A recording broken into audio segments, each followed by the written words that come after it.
Bon, merci à vous. Soyez, vous êtes filmé. Merci à vous pour le déplacement donc pour aller à la rencontre de la demande du président de la France. Hein. Prends le micro si l'on t'entendra pas. Tout le monde entend, t'inquiète Non, pas. mais la caméra, non. Ah.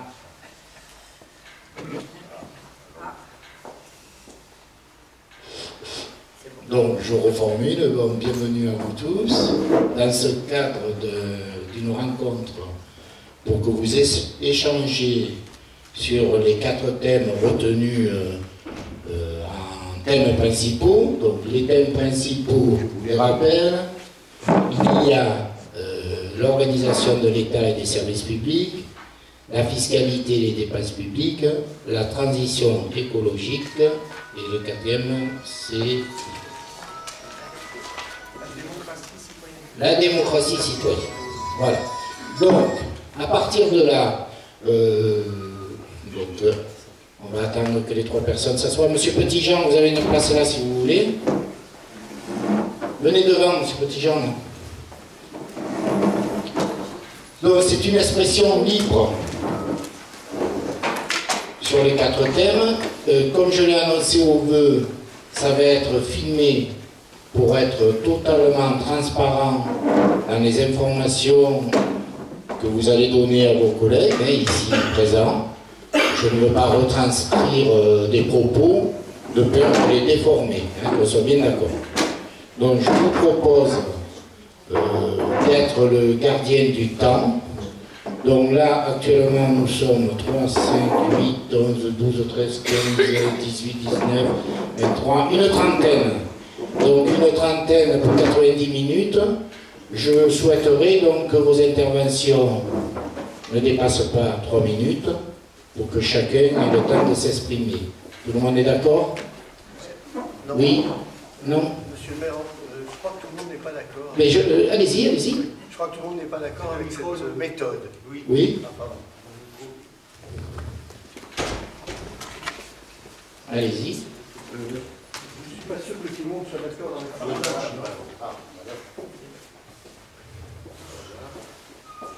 Ça marche, hein? Oui. Monsieur le maire, je ne suis pas sûr que tout le monde soit d'accord avec cette méthode. Il se trouve qu'on en a parlé en association, avec plusieurs associations, mais notamment avec celle que je représente. On est sur le plan national, le débat. Oui, tout à fait. D'accord. Tout à fait. Ok. D'abord, on voulait, au nom de ces associations, vous remercier de cette initiative. Mais par ailleurs, on pense que 2 heures pour un débat de cette importance, ça ne nous paraît pas suffisant.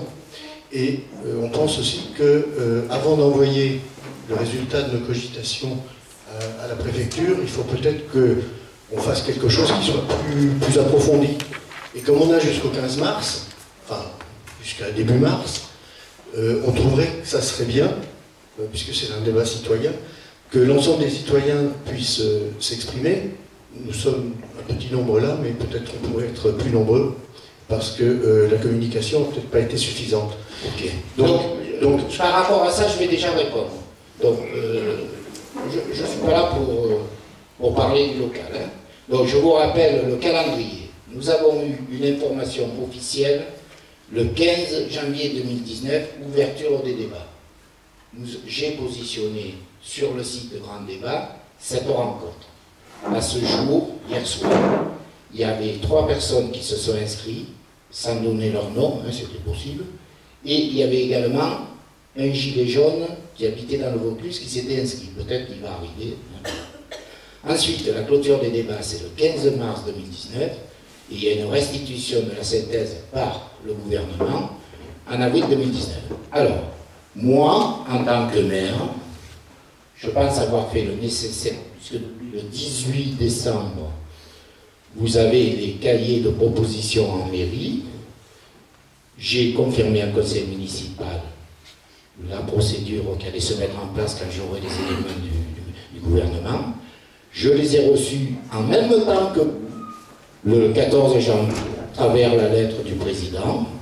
J'ai lancé à ce moment-là la communication sur le site de la mairie et sur le Facebook et au bout. Voilà la situation. Pour votre information, sont passées à la mairie en décembre 3 personnes. sont passées à la mairie depuis le 15 janvier 6 autres personnes.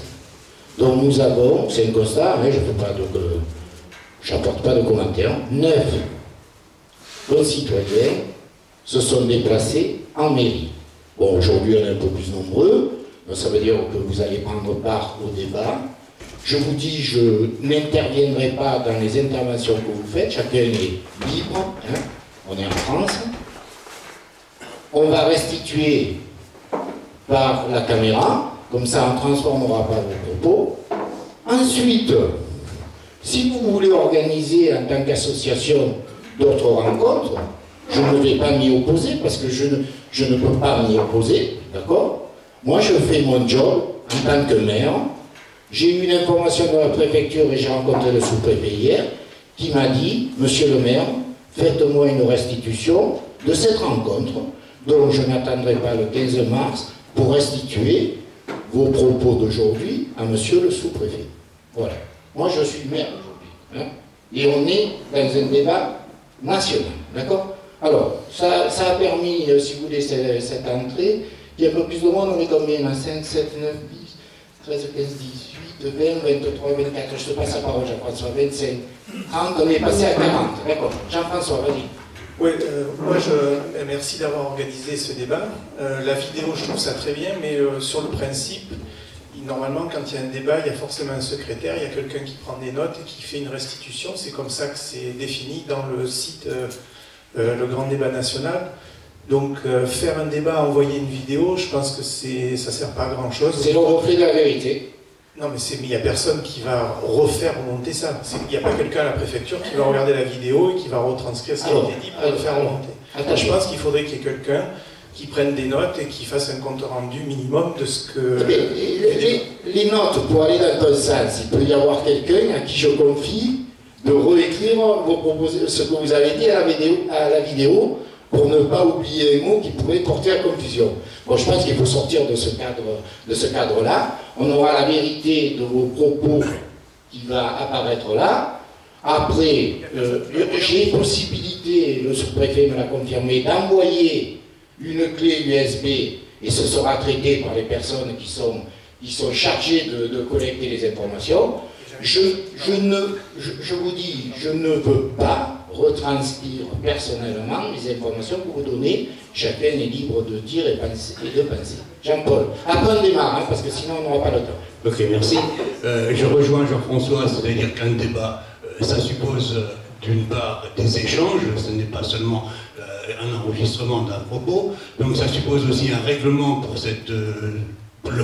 un mode de fonctionnement de ce débat. Et la question qui vient à la suite de celle de Louis, est-ce que si une association ou des associations souhaitaient organiser ce débat, est-ce que tu serais d'accord pour qu'elles disposent de locaux? Je l'ai dit que vous êtes libre en tant qu'association d'organiser les débats que vous voulez. Moi, aujourd'hui, je suis là en tant que maire, respectueux des obligations que j'ai par rapport au gouvernement. Oui. Donc, c'est clair pour tout le monde, hein, vous avez pu vous exprimer, d'accord? Donc maintenant, on va démarrer le débat. Donc ça doit être écart à peu près là. Non, mais attendez, monsieur le maire, s'il vous plaît. Non, mais vous avez envie de communiquer sur les thèmes ou non? Est-ce que vous seriez d'accord pour prêter les 4 salles fondamentales de la commune pour que des débats citoyens se tiennent à l'initiative des citoyens? Alors, monsieur, voilà. ce que je peux vous dire, c'est que depuis que je suis maire, je n'ai refusé aucune salle. D'accord, parfait. La réponse est claire. C'est parfait, c'est clair. Bon, l'organisation matérielle, etc. étant faite, donc c'est quelle heure? 10. Donc, ça veut dire qu'on a 60 et 50, 110 minutes, vous êtes 40. Donc, on se limite entre 2 et 3 minutes, en sachant que ça peut être, c'est pas un débat, mais ça peut être un débat, parce que la personne X qui va parler de la fiscalité, qui va développer son point de vue, qui va développer des propositions, quelqu'un d'autre peut reprendre la main en revenant et en disant qu'il préférerait que la proposition, elle ne lui convient pas. Par contre, ce que je vous demande, c'est rester dans le cadre du débat national des 4 thèmes aujourd'hui. D'accord? Voilà. Donc, je vous souhaite Ce que je voudrais, c'est qu'il n'y ait pas de bavardage pendant que les gens s'expriment, même si le sujet ne vous capte pas, hein, parce qu'on n'est pas obligé d'être capté par les 4 sujets. Donc, il me faut une première personne qui va démarrer, qui se propose. Voilà. Alors, le micro, s'il vous plaît. Ce que je vous propose, c'est que vous fassiez passer le micro. Hein. Donc, voilà, et bien, top débat. Sur quel terme on démarre? C'est le monsieur qui intervient et nous verrons. Appuyez. 1, 2, 3. Voilà, allez-y. Merci. Donc, on va essayer d'être concis. Moi, je voudrais apporter un témoignage pour un principe qui allie pouvoir d'achat, le sujet c'est le pouvoir d'achat, et compétitivité des entreprises. Voilà. Je vais prendre 2-3 minutes, pas plus, pour vous dire que ce que je veux témoigner, c'est pas une idée, mais quelque chose de vécu, et même largement vécu. Donc, j'ai eu la chance d'être responsable de plusieurs centaines de personnes pendant plusieurs décennies, et on m'a confié un secteur d'activité professionnelle qui était en difficulté économique. Parmi les choses qu'on a mis en place, on a mis en place l'intéressement aux résultats de l'entreprise. Tous les salariés intéressés à ce que, je vais reprendre le mot de la loi, aux performances de l'entreprise. D'accord ? À partir de ce moment-là, on est passé d'une situation de pénible équilibre économique à une situation où les salariés peuvent gagner en 1 an, en 2 ans, en la première année, 1 mois de salaire supplémentaire, puis la deuxième année, ça a tellement produit ses effets qu'ils ont gagné un 2e mois de salaire supplémentaire. D'accord ? En intéressant tous les salariés à l'entreprise. C'est quelque chose de simple, la loi est très bien faite, la réglementation du travail est très bien faite, c'est quelque chose d'économique qui ne coûte rien à l'entreprise. Emmanuel Macron a amendé cette législation pour enlever toute charge sociale sur l'intéressement au résultat. Donc c'est du salaire net. Ça veut dire que cette rémunération coûte à peu près la moitié de ce que coûte un salaire français. D'accord ? Il n'y a pas de charge, aucune charge sociale dessus. J'ai procédé, je ne vais pas rentrer dans les détails, mais j'ai procédé par collèges sociaux, les collèges ouvriers employés, qui ont voulu être intéressés de façon trimestrielle. Les agents de maîtrise ont souhaité être intéressés de façon semestrielle et les cadres de façon annuelle. D'accord ? On a fait ça étendu à 600 et quelques personnes et ça a provoqué un changement de comportement.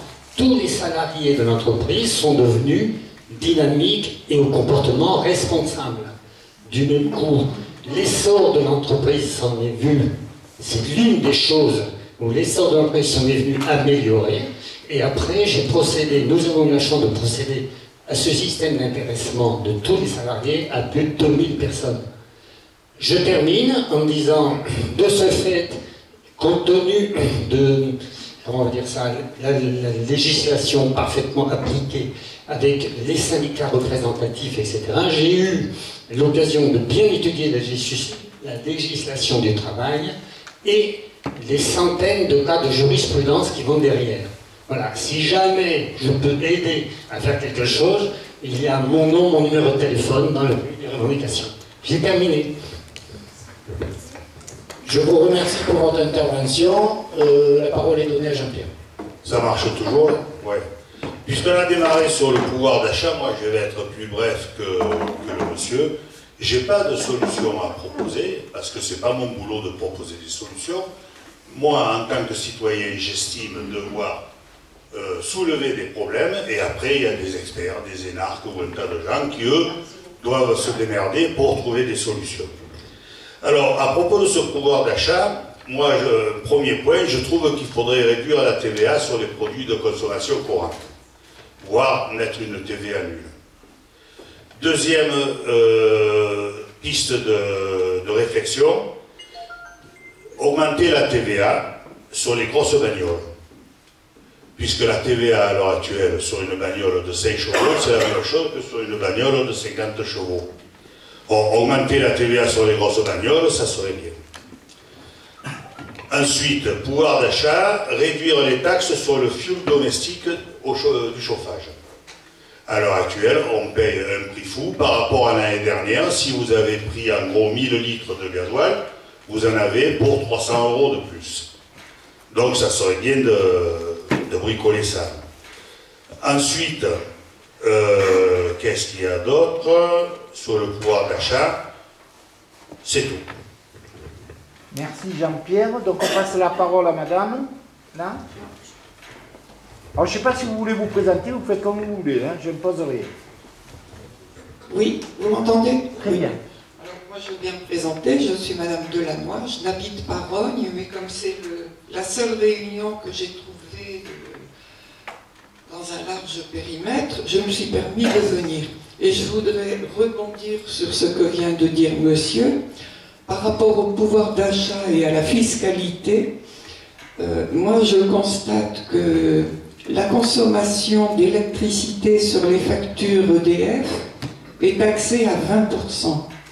Or, c'est un produit de première nécessité. Viennent s'ajouter sur ces consommations des taxes qui sont taxées à 20%. Le montant de la taxe, il y a une TVA à 20% qui s'applique dessus. Donc, une taxe sur la taxe. Et je pense que si on pouvait appliquer une TVA à 5%, bon, s'il faut maintenir les taxes sur le transport de l'électricité et tout ça, pourquoi pas, mais retaxer à 20%, je trouve que c'est largement abusif. Et pendant ce temps-là, je rappelle que c'est un produit de première nécessité. Et pendant ce temps-là, on dépense des milliards pour un EPR qui ne marchera peut-être jamais en France. Ça marche à l'étranger, mais pas chez nous. Et il y a des chances pour que ça ne marche jamais. Voilà, j'ai terminé. Merci madame pour votre contribution. Nous passons la parole. Non, s'il vous plaît. Je pense qu'il vaut mieux que le plus d'entre vous s'exprime. Voilà. Si nous avons le temps, je vous redonnerai la parole. Fabienne Marie, moi je voulais rebondir sur la TVA et dans les produits de première nécessité qui nous sont obligatoires à réduire aujourd'hui, c'est l'accès à Internet. Excusez-moi, parce qu'aujourd'hui on ne peut plus rien faire sans Internet, on est obligé de s'inscrire de partout, d'avoir des codes, des comptes à droite, à gauche, et Internet est taxé à 20%, et pour avoir accès à Internet, il faut un ordinateur qui est là aussi avec une TVA à 20%. Donc dans les produits de première nécessité, il me semble que Internet c'est vraiment très très important. Okay. Merci pour votre contribution. Qui veut prendre la parole? Je voulais juste... non, monsieur, je règle... Je voulais réagir dans ça, madame. Allez-y, monsieur. Donc, pour aller dans le sens de madame, la taxe sur l'énergie électrique, c'est 58%. Voilà. Ok. Merci. Qui veut prendre le micro? Donc par rapport à la taxation, donc j'imagine qu'on est toujours sur le thème de la fiscalité. Moi je pense qu'il est très important d'aussi taxer les grandes entreprises qu'on appelle les GAFAM, dont on a tous entendu parler, qui sont à l'heure actuelle taxées très très bas comparé aux autres entreprises. Et ça c'est quelque chose qui n'est pas normal. Alors je sais que le gouvernement est en train de mettre en place une modification de cette taxe, mais ça restera tout à fait modique. Dans le même champ d'action, je pense qu'il y a énormément de fraude à la sécurité sociale et au CAF, etc. Et je sais qu'il y a un backlog d'environ 1 800 000 dossiers qui traînent dans un coin sur lesquels il n'y a jamais personne qui a voulu se pencher et où on pourrait récupérer énormément d'argent. C'est plusieurs, pas dizaines, mais au moins 20 milliards d'euros, quelque chose comme ça. Voilà. Merci Jean-François. Juste une remarque, si on pouvait éviter d'utiliser des termes bizarres, style le backlog, vous savez ce que c'est ou ça? On est en France, on doit pouvoir se démerder avec des mots français. Bien, on y a plus, ouais. Vous pouvez le dire en français, après.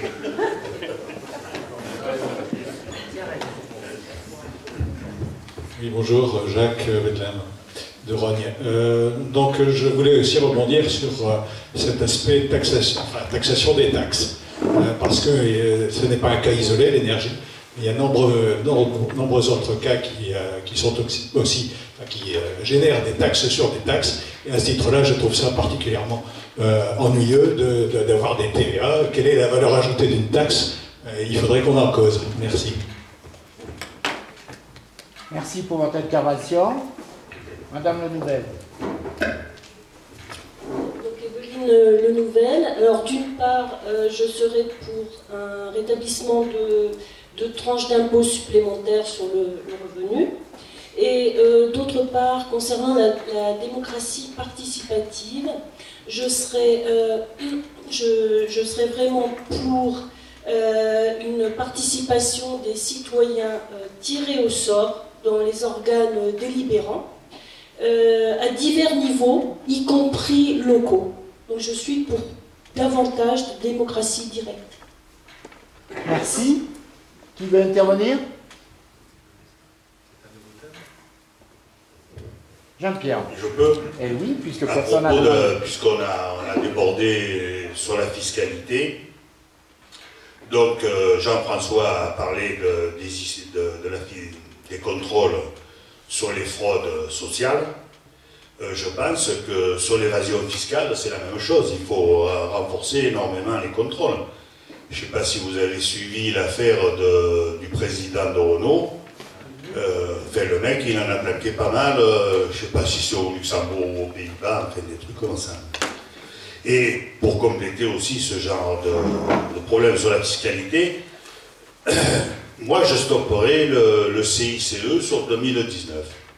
Qu'est-ce que c'est cette espèce de cadeau phénoménal qu'on fait aux entreprises sans être sûr qu'il va y avoir, alors comme il dirait, un retour sur investissement. Voilà. Qui veut intervenir? Jean-Paul.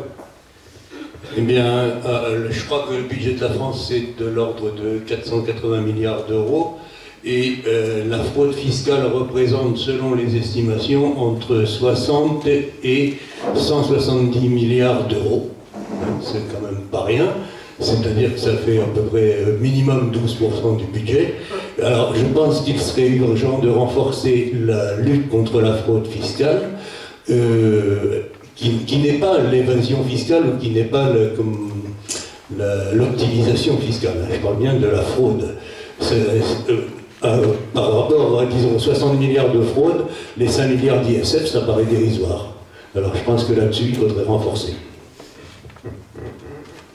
Merci. Monsieur de Courcy.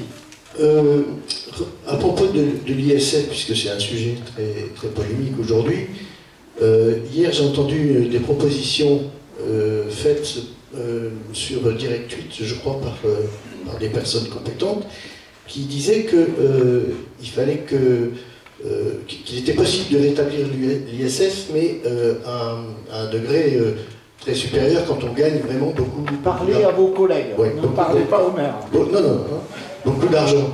Donc il y aurait peut-être une tranche d'ISF à imaginer, très élevée, qui puisse... donc on pourrait, à ce titre-là, rétablir l'ISF, mais garder l'argument selon lequel l'argent, comment dire, cet argent pourrait être réinvesti dans les entreprises aussi.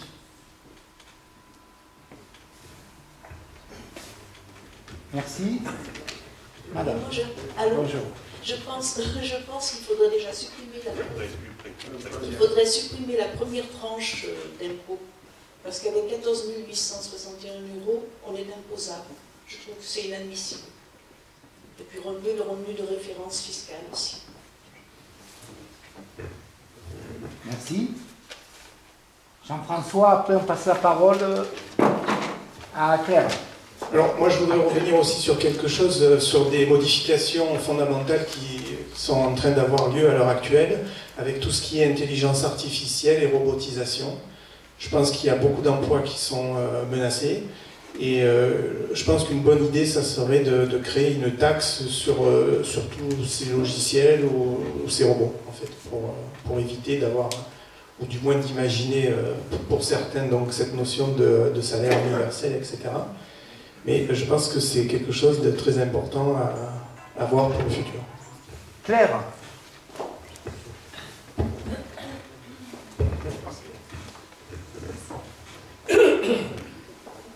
Bonjour tout le monde. Alors moi je vous entends parler de salaire, voilà. Moi ce qui me choque le plus, c'est quand j'entends parler des indemnités, des avantages qu'ont les anciens élus, les anciens présidents, sénateurs, parlementaires.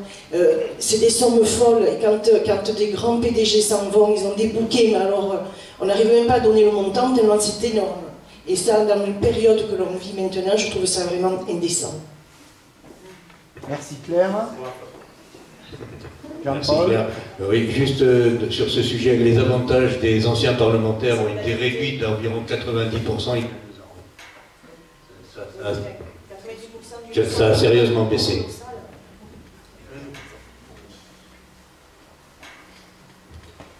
Bonjour, donc Olivier Boiron de Rhône. Donc moi j'aurais juste un commentaire à faire en fait sur le prélèvement des impôts d'une manière générale qui pour l'instant est assez binaire, on est dans une tranche, on n'est pas dans la tranche et on comprend bien les problèmes qui se posent justement pour les gens qui sautent d'une tranche à l'autre pour quelques euros. Donc il me semble qu'à l'heure actuelle ça ne serait pas une difficulté technique très importante de faire des choses progressives pour ça, c'est-à-dire que les impôts soient répartis, je serais d'ailleurs plutôt favorable pour que tout le monde paye des impôts. Absolument tout le monde, même si c'est prélevé de 1 euro, je veux dire, sur une année, peu importe, mais je dirais que éthiquement, de manière de responsabiliser les gens, il faudrait que tout le monde absolument soit ça. Mais par contre, il faudrait que ça soit progressif. Merci pour votre intervention. Qui veut prendre la parole? Dans le même ordre d'idée, on pourrait en profiter pour indexer les salaires des retraités sur l'inflation ou sur quelque chose comme ça. Et ramener la CSG, a fait supprimer l'augmentation qui a eu lieu dernièrement à propos de la CSG des retraités. Bon, moi je considère ça comme un scandale. On continue. Bonjour monsieur. Rebonjour. Oui, ça fonctionne. Oui, effectivement, j'ai déjà pris la parole. Simplement, on parle d'imposition, etc. Moi, ce que je voudrais savoir, c'est effectivement à quoi tout ça sert. Parce que on sait l'origine, on sait la ponction, mais on ne sait pas à quoi c'est destiné. Donc on aimerait bien avoir une idée un peu plus claire de tout ce vers quoi c'est destiné. Surtout quand on remarque que les services publics sont en nette décroissance et les services s'éloignent de plus en plus du public, justement. Est-ce qu'il n'y a pas une question à se poser sur la destination finale de ces impôts qui ponctionnent beaucoup la population? Et les taxes, M. Macron s'était engagé à ne pas créer de nouvel impôt. Par contre, il n'avait rien dit sur les taxes. Pour moi, c'est un prélèvement comme un autre. Et à ce titre-là, il ne répond pas à son engagement. Pour rejoindre ce que vous dites, moi je trouverais essentiel qu'on fasse un grand audit financier de toute la dépense publique. Oui, Chantal Jotte. Bon, moi je rejoins un peu finalement Jean-François. Ce que je voudrais faire remonter, c'est qu'eux aussi baissent leur pouvoir. Hein, parce qu'ils ne font pas, ils nous demandent à nous, les locaux, les régionaux, départementaux, de faire des sacrifices, mais eux-mêmes ne le font pas. Quand on voit ce qui s'y passe à l'Élysée, ce que Madame elle fait, bon, elle a le droit, mais une certaine mesure. Tous ces déplacements, ils en font moins, mais c'était vraiment un petit peu exagéré. Donc moi j'estime qu'eux aussi doivent faire un effort. La parole est là-bas. Donc on va un peu optimiser. Je mets un deuxième micro dans cette partie-là. Hein. J'ai juste un commentaire à faire justement sur ce dernier point. C'est qu'en fait, il y a un organisme de l'État qui fonctionne remarquablement bien, qui s'appelle la Cour des comptes régionale et la Cour des comptes nationale, et qui font des audits vraiment très, très propres et très, très précis. Mais force est de constater, on le sait tous, que ces audits-là restent complètement lettre morte la plupart du temps. Et donc, si je pense qu'il y avait quelque chose à faire de ce point de vue-là, ça serait que ces audits-là soient, ou tout du moins qu'il y ait un service de l'État qui s'occupe de faire en compte que ces remarques soient prises au sérieux, quoi. Et générer des mesures coercitives. Et voilà, et générer des mesures coercitives, bien sûr. Merci. Il y a M. Bonnet qui voulait intervenir, il n'a pas osé le dire au fort. Mais prenez le micro, M. Bonnet. Donnez le micro à M. Bonnet. Voilà. M. Bonnet. Oui, moi bonjour. Bonjour. M. Bonnet, alors du quartier des oubliés, c'est le quartier de Beaumanière.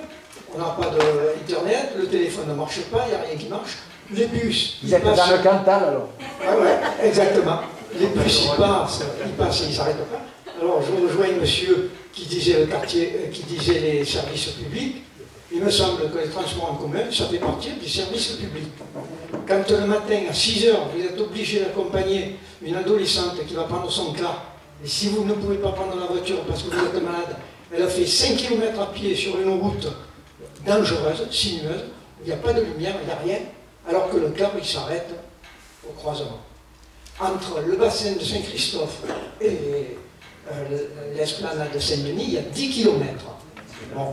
Alors là, je m'adresse peut-être, il y a des gens qui me connaissent, parce que j'ai fait du porte-à-porte avant de vous apporter la lettre, monsieur le maire, pour obtenir un arrêt. Il y a au moins une trentaine de personnes qui étaient concernées et qui m'ont dit, monsieur Bonnet, vous avez raison, il faudrait mettre un arrêt.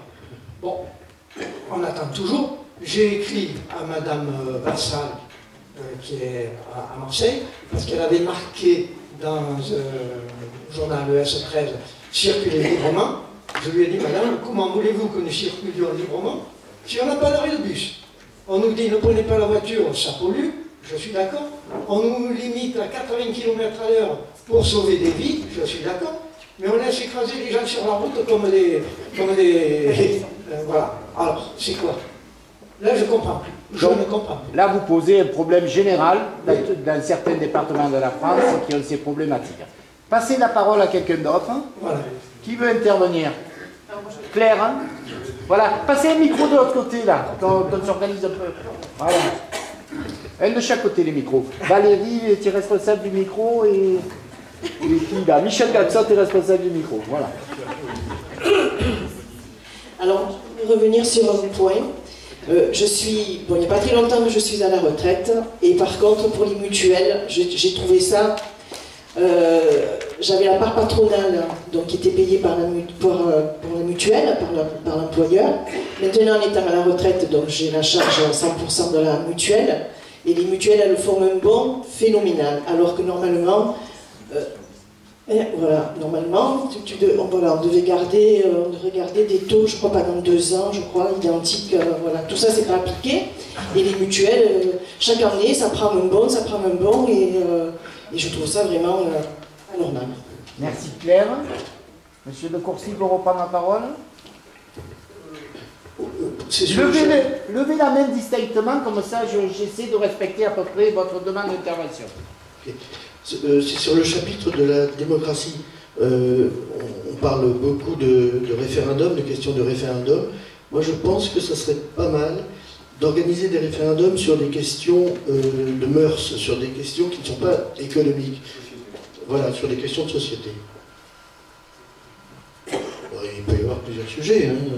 Sur les questions de société, tout ce qui est PMA, GPA, etc. Je pense que les gens pourraient s'exprimer par ce biais-là. Voilà. Je pense qu'effectivement, un référendum citoyen est peut-être une bonne idée, mais c'est une idée qui peut être aussi dangereuse. Si le référendum d'initiative citoyenne a pour effet d'avoir la peau d'un élu 2 ans après qu'il ait été élu, justement, on va passer notre temps en campagne électorale et on ne fera rien d'autre que ça. Je trouve que c'est très dangereux et c'est une atteinte à la démocratie quelque part. Une observation a été faite sur l'organisation des services de l'État et l'utilisation des impôts. Je crois qu'un problème majeur de la France réside dans le découpage administratif avec des compétences dont on ne sait plus vraiment à qui elles appartiennent. On a l'État, on a les régions, on a les départements, On a les communes, entre les communes et le département, on a la métropole ou les communautés de communes. Je trouve que ça fait beaucoup de... c'est un millefeuille administratif, ça fait beaucoup de strates, effectivement, et on ne sait plus trop qui est responsable de quoi maintenant. Peut-être qu'il faudrait réfléchir à cette organisation, laisser à l'État les missions régaliennes qui sont les siennes, relatives à la défense, à la sécurité, à l'éducation, à la santé, et puis après peut-être supprimer les départements, puisque avec la métropolisation, les départements semblent devenir plus ou moins inutiles, et peut-être travailler au niveau de la région, qui me semble être un niveau très pertinent. La région et les intercommunalités ou les métropoles me semblent être un niveau très pertinent d'intervention de la machine administrative. Qui veut intervenir? Monsieur. Oui, je voudrais intervenir sur un problème qui me paraît majeur, c'est le problème de la répartition des richesses. Je ne sais pas si vous le savez, mais la valeur ajoutée que nous sortons tous les ans dans ce pays, c'est 2000 milliards d'euros. Sur ces 2000 milliards d'euros, il y en a 850 qui vont au salaire. Je cite des chiffres un peu à la louche, hein, c'est pas au centime près. 500 qui vont à la protection sociale et 700 qui sont le bénéfice créé par les entreprises. Alors monsieur disait que les salariés de l'entreprise où il avaient été intéressés, je pense qu'ils auraient été intéressés sur les bénéfices de l'entreprise. Or, ce qui se passe, c'est qu'actuellement, les salariés ne sont pratiquement nulle part intéressés aux bénéfices des entreprises. Le bénéfice des entreprises, les entreprises, il faut que vous le sachiez, payent très peu d'impôts. Sur les 700 milliards qu'ils dégagent chaque année, vous pouvez le voir sur les comptes de l'INSEE ou de Eurostat. Hein. Ce sont des chiffres qui sont officiels. Sur les 700 milliards qui sont dégagés, ils payent maximum 10% d'impôts sur les sociétés. Pourquoi? Parce qu'il y a eu une ingénierie fiscale qui a été mise en place au fil des décennies qui nous ont précédés pour que les entreprises payent très peu d'impôts. Excusez-moi. C'est la pause, c'est la pause. Donc les entreprises payant très peu d'impôts, cette somme énorme est là, est très mal utilisée, est gaspillée, et va chez les actionnaires, et très souvent va à l'étranger, parce qu'il y a beaucoup d'actionnaires étrangers qui investissent en France, et qui récupèrent les bénéfices. Donc le problème, c'est que l'État se trouve sans moyens, et il est obligé de s'endetter tous les ans entre 80 et 100 milliards d'euros. Ça représente environ 3% du PIB, comme le demande Bruxelles, mais ces 3% représentent 25% au moins du budget. Le dernier budget qui a été voté en équilibre et réalisé en équilibre, il date de 1972. Depuis 1973 et la loi qui a interdit à la Banque de France de prêter à taux zéro à l'État et aux collectivités locales, la dette a commencé. À partir de 1973, l'État a commencé à s'endetter peu au début et considérablement après pour arriver à 2000 milliards actuellement. Donc l'organisation de notre société est basée sur le fait que le capital reçoit un tiers de la richesse nationale et ne participe pas à l'effort national. Le budget de l'État, ça représente, je l'ai vu, le budget de la loi de finances pour 2019, c'est de 389 milliards. Je ne sais pas où a pris 389 milliards. Et sur ces 389 milliards, il y a 99 milliards de dettes. Et le service de la dette, de 2000 milliards, il faut payer les annuités de remboursement, ça représente 125 milliards. C'est-à-dire qu'il y a 225 milliards qui sont liés à la dette. Et tout cet argent-là, il n'est pas payé par les résultats des entreprises qui sont les seuls à créer de la richesse. Donc nous sommes dans une situation où la richesse fuit, une partie importante de la richesse fuit, il n'y a plus assez d'argent pour l'État, ni pour évidemment les services publics, etc. Donc c'est cette situation qu'il faut changer. Il faut augmenter les impôts sur les sociétés de façon à donner à l'État. C'est ce qu'avait fait Roosevelt d'ailleurs dans les années 30, quand il a voulu faire l'effort considérable de guerre et le New Deal. Il a fait payer les entreprises jusqu'à hauteur de 70 ou 80%. Et c'était le seul moyen donc de donner de l'argent à la collectivité pour qu'on puisse véritablement changer les choses dans ce pays. Alors, pouvez-vous conclure par rapport oui, je peux conclure. Je peux conclure et je dis que ce qu'il faut demander au gouvernement, c'est d'utiliser la richesse qui échappe à la collectivité pour faire le bien public et l'intérêt général. Chose qui n'est pas du tout faite actuellement, puisque l'État est vraiment n'a plus du tout les moyens de faire face à ses responsabilités. Donc c'est ce qu'il faut demander au gouvernement. Changer la fiscalité de l'impôt sur le revenu qui est ridicule par rapport à la TVA qui représente 120 milliards, la CSG qui n'existait pas en 1987, c'est Rocard qui l'a créée, elle rapportait 0, maintenant elle rapporte 100 milliards. Ok. Voilà. Merci. Donc voilà, il faut travailler sur la fiscalité, ça me paraît essentiel. Je pense que tout le monde vous a entendu. Qui veut intervenir? Jean-François, merci pour votre contribution. Moi, je voudrais apporter une petite correction. Quand même, je pense que c'est vraiment les très très grandes entreprises qui font soit de l'optimisation fiscale, soit autre chose, mais la grande majorité des entreprises, des petites et moyennes entreprises, sont beaucoup trop taxées, à mon avis, quoi. Donc, c'est elles qui créent l'emploi dans ce pays. C'est vrai, mais les gros bénéfices, c'est les grosses entreprises qui les font, c'est pas les petites. Hein. Oui, d'accord, mais je pense aussi du côté de l'État, il y a une grosse optimisation à faire qui n'est pas faite à l'heure actuelle, et comme on le disait tout à l'heure, je pense qu'il faudrait avoir un audit financier et un plan qui soit défini par rapport à la dépense publique. Merci. Et oui, avec les dettes, etc. Merci Jean-François. La parole est à ton voisin. Christophe.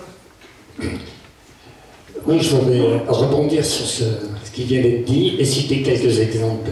Le premier, personnellement, j'ai un vrai problème moral avec la dette que nous allons laisser à nos enfants et à nos petits-enfants. Je ne connais pas quelqu'un d'entre vous qui voudrait laisser un héritage négatif à ses enfants. Or, c'est ce que nous avons fait. Vous avez raison, c'est un vrai problème. Après, je vais citer un exemple par rapport à ce que vous venez de dire. Est-ce que vous croyez qu'il est plus facile de vivre en France ou en Irlande? Lequel des deux pays bénéficie d'un climat correct pour travailler et produire et a des matières premières? Or, en Irlande, les taxes sont beaucoup moins élevées, elles représentent 23% du PIB. En France, l'ensemble des taxes et impôts obligatoires, c'est 45% du PIB. Et pourtant, c'est plus facile de vivre en France qu'en Irlande. Donc oui, nous avons un problème. Dernier témoignage. Il y a les Africains, l'Afrique a compris que les multi n'arriveraient pas à gérer et à régler l'optimisation fiscale des multinationales. Ils ont compris qu'ils n'y arriveraient pas. Donc, le prélèvement des impôts sur les sociétés se fait à la source, sur le chiffre d'affaires. Comme ça, il n'y a pas d'optimisation fiscale par des multinationales et des îles Caïmans, des îles Vierges. D'accord? Donc, effectivement, on pourrait revenir à une solution fiscale plus simple. Mais à ce moment-là, comme rien n'est simple, on est un vieux pays, est-ce que nous n'en paierions pas plus davantage les frais en termes de pouvoir d'achat? Je ne sais pas. Bon, voilà.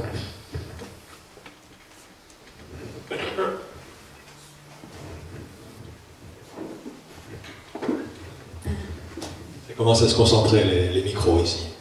C'est bien, c'est bien. J'ai l'impression effectivement qu'on monopolise. Pour votre information, c'est 10h45 et déjà je trouve qu'il y a beaucoup de personnes qui se sont exprimées. Il y en a qui osent certainement pas, mais rien n'est interdit aujourd'hui. Hein. Voilà. Bien sûr. Effectivement, il faut inviter tout le monde à s'y prononcer.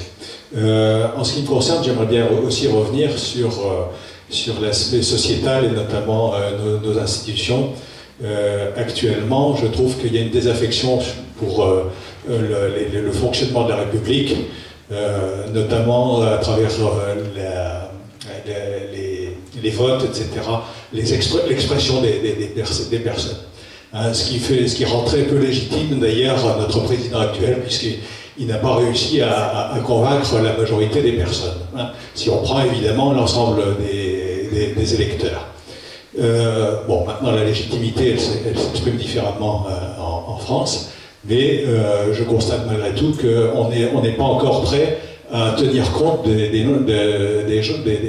la non-expression des gens ou même des votes blancs. Donc là, à ce titre-là, il serait intéressant quand même d'y revoir un petit peu nos façons de faire. C'est peut-être en train de changer, mais bon, pour l'instant, on en reste à d'anciens serments qui montrent toutes leurs limites maintenant, et notamment la désaffection des gens et le désintéressement des gens vis-à-vis du fonctionnement de notre État. Moi, je pense qu'il faut redynamiser tout ça parce que chaque citoyen doit sa contribution à la nation et la citoyenneté, ce n'est pas un vain mot pour nous. Hein, il faut que cette désaffection soit modifiée en relançant l'intérêt vis-à-vis de nos élus et de nos institutions. Effectivement, d'abord en épurant d'un certain nombre de secteurs, de strates, qui deviennent maintenant un peu trop importants pour la richesse nationale, premièrement. Deuxièmement, en stimulant l'appel à l'expression populaire. Est-ce qu'il n'y aurait pas possibilité d'appeler l'expression populaire une fois par an pour légitimer ou valider un certain nombre de choix de l'État? Est-ce que ce ne serait pas à un moment donné, via les maires justement, qu'on pourrait apporter une expression qui serait récoltée et analysée annuellement pour voir quelles sont les orientations qui sont effectivement validées par l'ensemble de la population. Moi, l'ensemble des décisions qui sont prises par un gouvernement seul et unique pendant 5 ans, il est clair que ça suscite à un moment donné des colères et on la ressent bien actuellement. Donc là-dessus, je pense que la dynamisation de la vie politique à travers l'intérêt, un regain d'intérêt de la population me semble important sur les années à venir. Merci pour vos précisions. Jean-François. Donc je souhaite rebondir là-dessus. Moi je suis entièrement d'accord. Mais je pense qu'on a atteint les limites de la démocratie participative, pas participative, mais représentative, pardon. Et on voit très bien que les gens ne sont pas du tout impliqués. Pour en parler ici au niveau du village, moi je trouve ça dommage qu'il n'y ait pas plus de gens qui participent à ce débat. Je suis quasi certain que la très grande majorité des gens ne sont absolument pas au courant des projets qui se passent sur notre commune. Donc il faut absolument faire quelque chose pour... C'est local. Oui. C'est un exemple. Non, on se resitue nationalement si vous voulez. C'est un état d'esprit à mon sens. Oui, non, mais je ne veux pas rebondir sur les... On ne parle pas local. Oui. Bon. C'est tout, c'est une correction. J'ai dit que j'intervenais. Voilà, c'est tout. Voilà. Donc pour moi, en fait, un système comme il y a par exemple en Suisse ou alors en Californie, et ça marche très bien. Donc c'est des espèces de référendums, de votation comme ils appellent. Et c'est quelque chose qui est ancré dans leur culture. Donc je pense que nous, on pourrait essayer de mettre en place quelque chose de similaire, et ça n'aurait que des effets bénéfiques. Je pense qu'il y a beaucoup trop d'élus. Donc pour revenir à un exemple que je connais, sur un village, sur des petits villages, avoir 27 élus sur une liste, je trouve ça complètement ridicule. Voilà. Donc beaucoup trop d'élus. Je pense qu'il faudrait faire plus confiance à des professionnels de l'administration, qui est extrêmement compliqué, et avoir justement un système de votation qui permette d'influer sur le type de projet que l'on souhaite pour le local. Au niveau national, ça me paraît beaucoup plus difficile, parce que là, il faudrait vraiment des gens très très impliqués, et là, ça devient, à mon avis, difficile. Tu peux passer la parole derrière toi, Jean-François ? Bonjour. Oui, bonjour. Je veux juste rebondir sur ce qui vient d'être dit concernant les institutions et la vie politique et démocratique. Je ne pense pas que les citoyens se désintéressent de la vie politique et de la démocratie, pas du tout. Si nous sommes là et qu'il y a un débat national, c'est que justement il y a un certain intérêt. Simplement, je pense que les citoyens sont lassés par des institutions qui sont trop anciennes, qui sont calquées sur une vie politique qui était valable dans les années 60, qui n'est plus dans les années 2010, bientôt 2020. Donc certainement, il y a une réflexion à avoir sur les institutions, la réforme des institutions. Il me semble aussi qu'il y a beaucoup de choses qui se passent au niveau local et au niveau associatif qui sont très intéressantes, dans des petites communes et dans des plus grandes également. Donc peut-être qu'il faudrait réfléchir à davantage de démocratie locale et une réforme institutionnelle. Après, moi, je ne suis pas une spécialiste du droit, je n'ai pas vraiment de solution à apporter là-dessus, c'est simplement un constat. Merci. Je voudrais rebondir sur ces questions-là aussi. Au niveau national, je pense qu'on pourrait supprimer le Sénat, qui ne sert strictement à rien, qui ne sert qu'à mettre des bâtons dans les roues et à freiner les initiatives prises par l'Assemblée nationale, qui doit être le véritable lieu de la souveraineté nationale. Et on devrait créer un organisme qui associerait la Cour des comptes, le travail que fait la Cour des comptes. La Cour des comptes est un organisme qui est capable d'aller chercher dans le pays, mais sur des points très particuliers, parce qu'ils ont des moyens limités. Ils ont des moyens limités, mais il faudrait un organisme capable d'aller fouiller partout dans le pays, dans l'application des lois, les difficultés qu'on rencontre, voir si les lois sont pertinentes, aller chercher, fouiller de partout sur les anomalies qui peuvent se créer, et il y en a des tas dans tous les secteurs du pays, et le cumuler également avec l'activité du Conseil économique et social et de l'environnement, qui est un organisme de réflexion, qui pourrait être un organisme également de proposition, de donner des conseils au gouvernement pour respecter les règles du bien commun et du bien commun, de manière à ce que le gouvernement sache dans quelle direction s'orienter, plutôt que d'écouter les lobbies comme il fait actuellement. Voilà. Merci. Qui veut prendre la parole? Jean? Alors, après tu passeras derrière toi, Jean-Pierre. Je passe derrière, je peux le passer avant. Non, vas-y. Oui, puisqu'on est sur la citoyenneté et compagnie, bon, finalement, on a parlé de comptabiliser les votes blancs. Mais je crois que si on veut motiver les citoyens à participer à la vie politique de l'État ou économique et tout le bazar, il faut rendre le vote obligatoire. Et rendre le vote obligatoire, ça veut dire quoi? Parce qu'à l'heure actuelle, vous avez une abstention phénoménale. Mais pourquoi? Parce que les gens sont au courant de rien. Ils ne savent pas ce que font les départements, ils ne savent pas ce que font les collectivités, etc. Donc, ça rejoint un problème à prendre dès la base, c'est-à-dire l'éducation à l'école aussi. Et de tout gosse, les citoyens doivent apprendre et doivent connaître la structure administrative ou politique de leur pays. Derrière Jean-Pierre d'abord, pour respecter l'ordre. Levez les mains que je puisse intervenir. Donc juste pour... Non, derrière Jean-Pierre. Voilà, allez-y. Oui, j'avais juste un commentaire à faire aussi sur ça, sur le fonctionnement du Parlement. Bon, je pense qu'on a beaucoup tapé sur les députés, mais ce sont des gens quand même qui, globalement, dans l'ensemble, je pense, font leur travail relativement correctement, bossent beaucoup. Mais par contre, je pense effectivement qu'il y a un souci aussi de simplicité de l'action politique, de l'action publique. Il y a tout un tas de couches qui se sont empilées au fil des années, qui rendent complexe en fait le fonctionnement de la vie politique. Alors il y a quelques années, il y avait eu la grande idée de faire un choc de simplicité, qui me semblait pertinent de pas mal de points de vue, hein, à la fois sur le fonctionnement des instances politiques, sur le fonctionnement des administrations, où maintenant, c'est vrai qu'on passe plus de temps à faire de l'administration que de remplir ses propres missions, quoi. Et je pense qu'il faudrait surtout essayer de poursuivre ça, ce choc de simplicité, d'essayer de simplifier aussi, par exemple, le code pénal, les différents codes qui sont maintenant complètement incompréhensibles pour les gens. Monsieur de Courcy. Je voulais juste rebondir très rapidement sur ce que vient de dire M. Verrier par rapport à l'éducation. Le vote obligatoire, je ne suis pas trop d'accord parce que si on est un pays de démocratie, on est un pays où on doit être libre, rester libre. Et donc l'obligation de voter, moi je ne le sens pas. Par contre, je suis complètement d'accord sur la question de l'éducation. Je pense que c'est là que ça se passe. Et d'ailleurs, beaucoup de gens en ont pris conscience aujourd'hui. Merci. Jean-Paul, d'abord.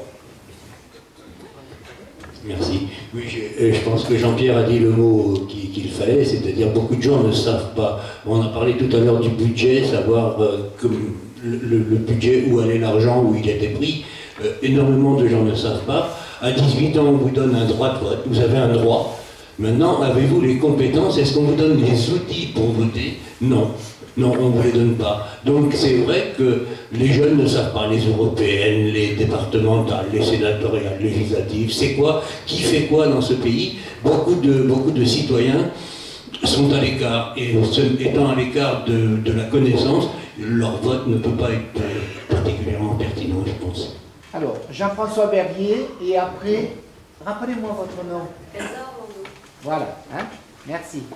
Jean-François, tu voulais intervenir après? Ouais, donc moi je voulais rebondir par rapport à ce qui a été dit sur les députés et généraliser. Je pense que c'est pas normal qu'il n'y ait pas une proportionnalité dans les élections, quelles qu'elles soient, que ce soit au niveau local ou départemental ou à tous les niveaux. C'est en fait ça qui permet de créer justement tout un tas de problèmes, à mon avis, qui pourraient être résolus en faisant une proportionnalité stricte.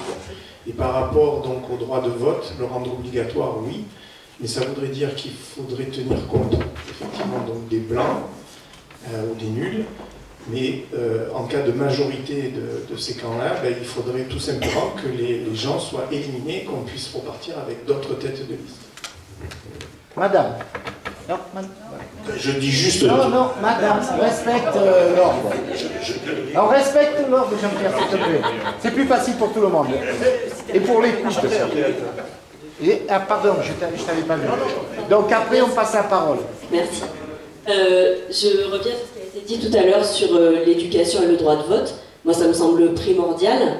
Il faut quand même savoir que nous avons des professeurs qui font de l'éducation civique et qui donnent une éducation à la citoyenneté aux jeunes Français et futurs citoyens. Donc j'en profite pour souligner l'importance de nos services publics, l'importance de l'éducation nationale. Et nos impôts, à mon sens, doivent aller dans un service public de qualité, une éducation nationale de qualité qui forme des citoyens. Parce que nous sommes là pour instruire, pour former, pour préparer l'avenir des jeunes, mais aussi pour préparer l'avenir de notre pays et préparer de futurs citoyens. Et donc cette éducation à la citoyenneté, il faut qu'elle devienne importante. Et pour ça, il faut privilégier l'éducation. Merci, je passe la parole à un professeur aussi. Oui, merci. Je vais intervenir sur deux points. D'abord, le premier, le désintérêt des Français vis-à-vis des élections, qui se traduit par une abstention croissante. Bon, un gros déclencheur, ça a été le référendum de 2005, hein, le traité européen révisant notre propre constitution, c'est-à-dire l'Europe qui fixe le cadre national. Donc un vote majoritaire de 56% des Français s'opposant à ce traité, et puis qui ont été roulés dans la farine un an après. Donc regardez les chiffres de l'abstention, et vous comprendrez que effectivement les Français s'intéressent à leur vie politique. Et que c'est une forme d'expression, l'abstention. D'ailleurs, c'est peut-être ce qui se passe autour des ronds-points. Deuxième point, c'est la valeur ajoutée, c'est sûr que c'est là que ça se passe.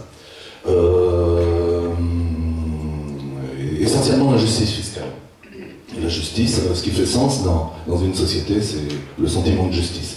Hein, égalité, fraternité, tout ça, ça passe par l'argent. Et l'argent, c'est pour ça que les gens se les ronds-points. D'abord, c'est du pouvoir d'achat, des revenus, de la richesse, le partage de la richesse. Alors, monsieur est intervenu avec l'idée de fiscaliser, d'imposer davantage les entreprises, les riches, etc. Ça fait peur. Or, il y a entre 50, selon le chiffre, hein, parce qu'étant donné qu'on est dans l'OPAC le plus total sur le sujet, selon le chiffre, on est à 50 à 200 milliards annuels d'évasion fiscale en France. 50, c'est déjà pas mal. Donc c'est avant tout là-dessus qu'il faut agir, qu'il y a de l'argent à prendre. Il y a un système qui existe en France qu'on a surnommé maintenant le verrou de Bercy. Bercy, c'est notre ministère des Finances. Une règle qui repose sur une loi qui n'a pas tellement évolué, qui date de 1920, qui permet à l'administration fiscale, c'est-à-dire l'État, de se substituer à un magistrat pour poursuivre un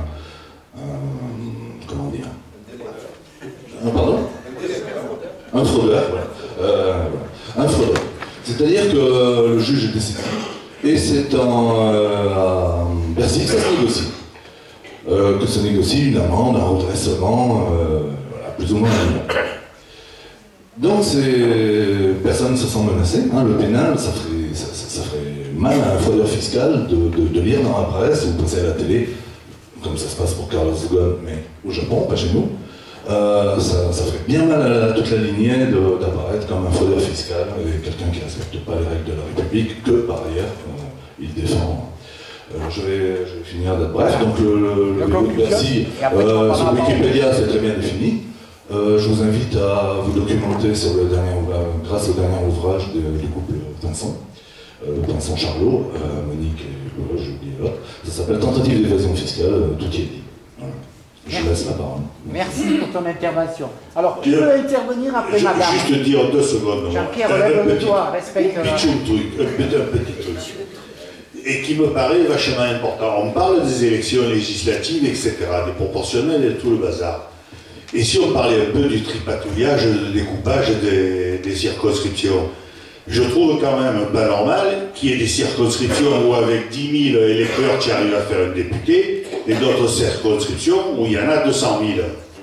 Voilà. Donc il y aurait certainement moyen d'œuvrer là-dedans. Alors, on va passer la parole à madame. Qui veut intervenir après? Jean-Maurice. Voilà, ok. Alors, on va laisser s'exprimer les 2 dames. Et après, je passe la parole à Jean-Maurice.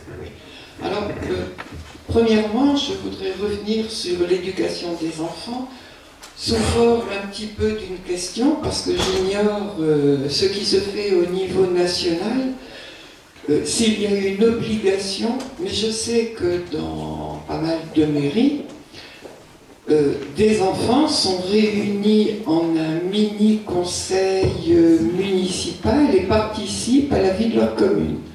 Et je trouve que c'est une excellente chose. Je voudrais savoir si c'est dans toutes les mairies. Non. Et peut-être qu'on devrait faire quelque chose dans ce sens. Sans compter que ça permettrait de former les parents aussi. Ce sera remonté. Et la deuxième, c'est sur la fraude. Moi, il y a... alors, je vais plutôt, en ce qui me concerne, utiliser le terme d'évasion fiscale. Il y en a une que j'approuve totalement, si c'est de l'évasion fiscale, c'est la possibilité de déduire de ses impôts les dons que l'on peut faire à des associations, des ONG, qu'elles soient grandes ou qu'elles soient de proximité, et qui permettent de pallier aux carences de l'État. Madame Parra. Voilà. Je trouve très intéressant tout ça, mais on n'a pas du tout parlé de transition écologique. Et je pense que tout ce dont vous avez parlé, si on ne peut plus respirer, si on ne peut plus rien manger de sain, ça servira à rien. Donc moi je demande à ce qu'on mette le paquet sur la transition écologique. Notre mer Méditerranée est en train de mourir, Marseille est hyper polluée, enfin on atteint des sommets de pollution, c'est terrible. Donc je crois qu'il faut commencer par ça, voilà. Merci pour votre intervention. Jean-Maurice, qui veut intervenir après? Ok. Donc moi je suis très enthousiaste d'avoir ce grand débat national et je pense qu'il faut arrêter d'expliquer que le débat ne changera rien alors qu'il y a des fortes attentes des Français à ce propos et la contribution de Rogne sera sans doute un des éléments parmi tant d'autres. Mon intervention se positionne dans la catégorie comment mieux accompagner les Français au niveau du logement. Mon ambition aussi, c'était de dire comment on a un grand espoir sur l'application des 70 décrets de la loi Elan qui a été promulguée le 23 novembre. Je crois qu'aujourd'hui, nous devons être ambitieux, très ambitieux sur l'application de celle-ci, cette nouvelle loi, qui va permettre aux jeunes citoyens, aux jeunes citoyennes de pouvoir s'installer sur leur territoire. Je pense qu'il est essentiel aussi que ce coup de main sur le prix, le reste à payer du logement pour les jeunes puisse être le minimum possible afin qu'ils aient, eux, une vie classique, j'allais dire, avec, dans ce que disait Madame, un environnement de développement durable le plus large possible. Lorsque le reste à charge, ou le reste à vivre plutôt d'un jeune couple, déduit de son loyer est minime, il peut évidemment et naturellement pas se permettre de consommer des produits de qualité ou sortir ou avoir un accès à la culture classique. J'ai un grand espoir sur la loi logement et j'espère qu'elle sera appliquée dans sa totalité. Merci. Jean-François. Après, qui veut intervenir? Donc Jean-François et le monsieur derrière. Rappelez-moi votre nom. Virgile Auger. Parfait.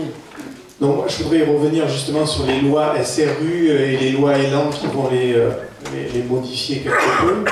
Par rapport à ce que disait Jean-Maurice, moi je suis fortement opposé à ce genre de loi, puisqu'en fait elle nous oblige à créer du logement dans des communes rurales comme Rognes et autres. Et c'est pour moi en totale contradiction avec ce que vous évoquiez, et notamment donc un environnement propre, etc. Pourquoi? Parce que dans des communes comme chez nous, c'est pas un bassin d'emploi. Donc il n'y a pas possibilité aux gens d'aller travailler sur place. Donc conclusion, on fait du logement pour dire qu'on fait du logement, mais après c'est 200-300 bagnoles qui vont partir chaque jour faire la balance entre Aix et Marseille pour... Pardon? On n'est plus dans le local. Non, il a dit autre village, il a dit aussi. C'est pour ça que je ne suis pas intervenu. Il a dit Rognes et d'autres villages. Donc moi je pense que c'est son suivi. Je suis. Il y a beaucoup de lois qui se contredisent les unes les autres, et notamment donc ce genre de lois qui se veulent vertueuses, mais qui en fait ne font qu'accentuer un problème d'environnement qui, à mon avis, est terrible. Et par rapport à ça, je pense qu'une des solutions, ça serait d'avoir au moins des infrastructures qui permettent d'avoir des transports un peu plus propres. Et il y a un investissement, mais qui est vraiment très faible. Si on regarde notre PDU au niveau d'Aix-Marseille, etc., tout le paquet est mis sur certains points, mais sur des communes comme la nôtre, c'est la désolation complète, quoi. Merci Jean-François. Alors après, je passe la parole à M. Oreda. Après, je passe la parole à Mme Bertagne. Et après, M. Bonnet a redemandé la parole. Oui, moi je voudrais intervenir sur le problème des médias. Jean-Paul Le Nouvel tout à l'heure a dit que les citoyens, pour qu'ils puissent exercer leurs prérogatives de citoyenne, devaient être correctement informés. Sommes-nous correctement informés? Moi je pense que non. Je pense que le système médiatique se trouve entre les mains des puissants. Tous les plus grands organes de presse, que ce soit écrites, les radios, les chaînes de télé, et même l'État, puisque l'État, selon moi, se trouve entre les mains des puissants. Donc les médias ne jouent pas leur rôle. Les médias jouent le rôle de chien de garde du système et n'informent pas correctement les citoyens. D'ailleurs, les citoyens s'en détournent de plus en plus. Je ne sais pas si vous avez vu les sondages récents. Les gens se détournent de plus en plus des médias classiques pour s'informer. Donc là, il y a un véritable problème. Alors, comment résoudre ce problème?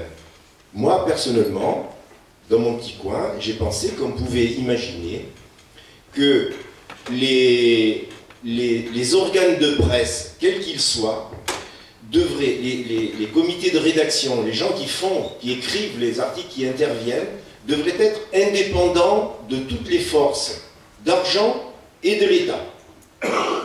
On peut imaginer des chartes de fonctionnement des comités de journalistes dans tous les organes de presse pour que les journalistes soient responsables devant leurs lecteurs, pas leurs électeurs, leurs lecteurs.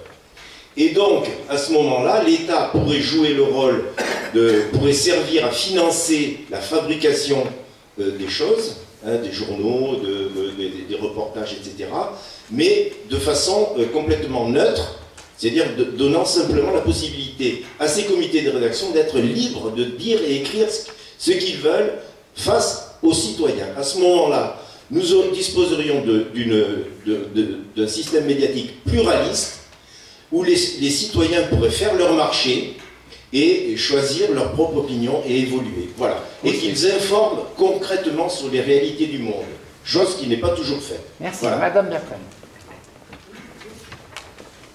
Allô, bonjour, Fabienne Bertin. Je voulais réintervenir sur le sujet du logement social.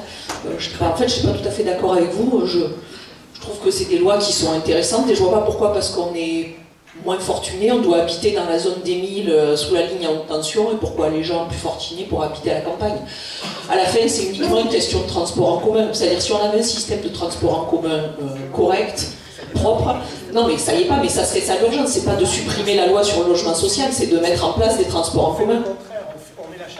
Non mais il n'y a pas de charrue, il faut faire les deux. Il faut avoir un logement social et des transports qui soient corrects.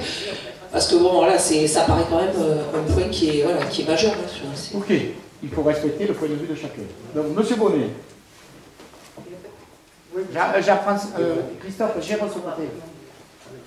Alors après, qui veut intervenir? Eva Vidal après. Oui, ça rejoint ce que disait Madame. C'est bien. Moi, je suis d'accord, par contre.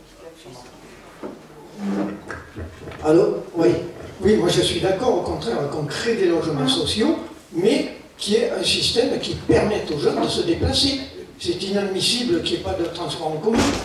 Voilà. Et d'autre part, j'ouvre une parenthèse aussi, je vois mal un chirurgien opérer dans un bloc opératoire si le bloc opératoire n'a pas été nettoyé. Alors, il serait bon quand même de considérer aussi que les gens qui balayent les rues, qui nettoient, aient un peu plus de considération et surtout des rémunérations un peu plus conséquentes. Quand on augmente un petit salaire de 1% et un gros salaire de 1%, ça accroît encore les différences. Et il faudrait une échelle, justement, pour la revalorisation des salaires. Mettre les petits salaires, les augmenter beaucoup plus que les gros salaires. Ok. Voilà. Donc, Eva, qui veut intervenir après Eva? Monsieur de Courcy. Eva. Allô? Oui, lève-toi, tu es un peu loin.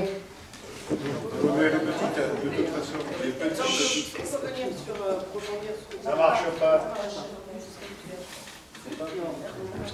Tu veux mon micro? Il faut... Il marche. Donc, pour revenir sur ce que disait Jean-François, et je suis en accord avec Mme Bertin, je pense que les logements, ce qui rejoint ce que disait Jean-Maurice, il faut des logements, pas que sociaux, des logements, sociaux en l'occurrence, mais c'est sur le transport. Et le transport, je pense qu'on a commencé à faire un effort. Au niveau de la métropole, plein de gens étaient contre. Jean-François, ça arrive petit à petit. Évidemment, on ne peut pas révolutionner tout. Il y a je ne sais combien d'entreprises de transport privées qui passent des accords, des DSP avec la métropole. Ça prend du temps. Et je pense que à terme, il serait très bon, à Rhône, il y a autant de, pas autant, mais qui est les transports en commun efficaces. Mais pourquoi être dans ce pessimisme? Ça va venir. Ok, donc vous avez... Merci Eva. Monsieur de Courcy. Monsieur de Courcy. Non, je pense qu'il ne faut pas opposer transport et logement social. C'est pas un bon moyen. Il faut les deux et organiser les deux correctement, et c'est faisable à mon avis. Voilà. Moi, c'est ce que je pense. Alors, bon, par ailleurs, je voudrais juste répondre à Virgile à propos des médias. Certes, les gens se détournent des journaux, mais pourtant il existe une déontologie de la profession, et je pense qu'elle est relativement bien respectée en France quand même, parce que quand on se balade dans d'autres pays et qu'on voit comment ça se passe, on n'a pas trop à se craindre de nos médias. Et d'autre part, la recherche d'informations parallèles, si je puis dire, qui est de plus en plus fréquente, c'est pas forcément une bonne solution non plus pour être bien informé. Je parle là des fausses nouvelles. Alors, si vous le permettez, après je passe la parole donc, deux personnes qui sont là. C'est pour vous situer le timing, 11h17, donc on est bien, hein, je pense, c'est constructif, hein, vous faites des propositions. Je me permets, j'ose pas imaginer qu'il y ait qu'une personne qui parle d'écologie aujourd'hui et d'environnement. Donc si on pouvait faire un petit 10 minutes là-dessus, ce serait parfait, je pense. Donc, il y a deux personnes qui ont levé le doigt, Jean-Paul et M. Boiron. Après, donc, je passe à... donc, 3 par 3, d'accord? Donc, Jean-Paul, M. Boiron, Claire. Après, je redemande. Oui, pardon, je réponds un petit peu à Virgile, je suis d'accord avec lui. Je pense que les journalistes en France, ceux qui méritent tout du moins le titre de journaliste, ont une éthique et font un travail de fond. Maintenant, c'est vrai qu'il y a un souci d'immédiateté pour des raisons économiques de la part de certaines chaînes. Est-ce qu'on peut appeler ça du journalisme? Ça, je ne sais pas. Il y a aussi un autre point qui est très important, ce sont les fake news qui circulent, notamment sur le net. Ça, c'est affreux et c'est absolument... c'est très très difficile à combattre, ou du moins, notre société n'a pas trouvé les moyens de combattre. J'espère qu'elle le trouvera rapidement. Ça, c'est très important. Je suis d'accord avec toi, Jean-François, je pense que le domaine de l'écologie est quelque chose à aborder. Alors, continuons, allez-y. Je suis assez d'accord juste sur ce point, là, sur le fait des médias. Il en procède des médias comme du reste, ça a accéléré énormément ces dernières années, et ces dernières décennies, peut-on dire. Et je pense très honnêtement qu'il y a une déontologie dans le métier qui fait quand même qu'on arrive à trouver des journaux, des presses télévisées ou radiophoniques de qualité dans le pays, quoi. Mais on n'empêchera pas effectivement d'avoir des journaux qui colportent n'importe quoi. Bien sûr. Sur la transition écologique, oui. je suis assez favorable évidemment à ce qui a été dit, notamment ça posait un problème éthique de laisser une dette fiscale énorme au pays. Je pense que c'est d'autant plus important pour l'écologie, laisser ce qu'on laisse, et surtout que c'est nous qui les avons fabriqués pour la plupart du temps, ces problèmes-là. Et là aussi, je pense qu'il y a une accélération qui devrait être faite, mais vraiment de manière à se saisir du problème, parce que le scénario qui se dessine est malheureusement beaucoup plus pessimiste que ce que nous avons vu jusqu'à présent. Et là, par contre, des mesures dont on discute depuis des décennies, par exemple le transport routier, le transport ferroviaire pour les camions qui traversent la France, bon, c'est des solutions qui sont, je pense, relativement faciles à mettre en œuvre, à partir du moment où elle préserve, je citerai l'exemple de ce qui a été fait pour la taxe carbone pour l'essence, il faut mettre les choses à l'endroit. Les choses qu'il faut mettre en même temps, c'est-à-dire si on pénalise les chauffeurs routiers en leur faisant prendre du ferroviaire, à ce moment-là, il faut peut-être augmenter les taxes sur les autoroutes pour compenser la plus-value. Enfin, il y a des choses à réfléchir, mais de manière intelligente, évidemment. Si c'est que de la contrainte, personne ne va aller dans et ça n'avancera pas, quoi. Merci d'avoir ouvert le débat. Donc Claire d'abord. Claire, Jean-Paul, Jean-François. Et 3 par 3, j'ai dit. Claire. Alors je reviens sur les transports ferroviaires. On développe de plus en plus les trains à grande vitesse et on ferme de plus en plus des petites voies, des petites lignes. Et peut-être pas dans les Bouches-du-Rhône ou la région PACA, mais en France, ne serait-ce que dans les Pyrénées ou vraiment dans d'autres régions qui sont perdues comme le Cantal. Voilà, les lignes sont fermées parce que la SNCF ne veut pas investir et entretenir les voies qui sont déjà existantes. Merci Claire. Donc Jean-François Verrier, son voisin. Donc, je vois qu'il y en a qui interviennent plus souvent. Je refais un appel à ceux qui n'osent pas intervenir, parce que toute idée est intéressante pour la France. Jean-Paul. Oui, simplement, il y a certaines collectivités qui prennent des initiatives que moi je trouve intéressantes. Par exemple, dans le domaine des cantines, ils ne se contentent pas de prendre des produits bio, mais de calculer, enfin de rechercher le bilan carbone. Et elles le font également pour beaucoup de leurs achats. Éviter d'aller chercher des choses très très loin alors qu'on en a très près ou qu'on a des moyens de substitution, disons. Voilà, ça, je pense que c'est une réflexion à prendre en compte. On le remontera au président. Jean-François. Jean-François, là et là. Monsieur Aureda et Jean-Pierre en 4e position. En 4e, Jean-Pierre. Allez-y. Jean-François. Donc moi je suis très attaché à l'environnement, c'est quelque chose qui me tient énormément à cœur, mais toute cette histoire de transition écologique, c'est une vaste fumisterie pour moi, c'est une grosse blague. Quand on voit que la France, c'est 1% des émissions de CO2 de la planète, si on compare ça à la Chine, si on compare ça aux États-Unis, et même à nos voisins allemands, hein, qui sont les plus gros pollueurs en Europe, qu'est-ce qu'on peut bien pouvoir faire, nous, dans notre coin, avec tout ça? Tout ça pour vous dire simplement que c'est un problème qui ne peut se régler qu'à l'échelle de la planète. C'est ridicule d'être dans notre petit coin, de faire quelque chose. Bon, on se fait plaisir, mais c'est pas ça qui va changer la face du monde. Ça, c'est clair et net. Alors, à une échelle un petit peu plus petite, je pense qu'au niveau européen, on marche sur la tête. Où nous, on s'impose des règlements, on va interdire ou on va augmenter ou mettre une taxe carbone à des gens qui vont circuler pour aller travailler, alors que derrière, sur d'autres pays, ils n'ont pas du tout les mêmes lois. On impose de ne plus utiliser le glyphosate à nos agriculteurs, alors qu'en Espagne, ils s'en donnent à cœur joie et ils importent tous les produits. Donc avec cette notion de transition écologique, je pense qu'on veut faire supporter aux Français beaucoup de poids qui n'ont pas forcément à supporter tout seuls. Et tant qu'on n'aura pas un règlement à un niveau au minimum européen, qui soit cohérent, ben on n'arrivera jamais à rien. Ok, merci. Ton voisin d'à côté, après M. Aureda et après Madame. Oui, moi... Ah, pardon, mais, non, vous voulez intervenir? Ok, donc, dans l'ordre que j'ai dit. Non, j'allais tout à fait dans le sens de mon voisin, d'accord, en disant... Allez-y, allez-y. C'est bon. 1, 2, 3. Oui, j'allais tout dans le sens de mon voisin. Je crois que la taxe carbone est utile, mais elle est utile si elle est pour toute l'Europe, déjà pour commencer l'exemple, et pour tout le monde.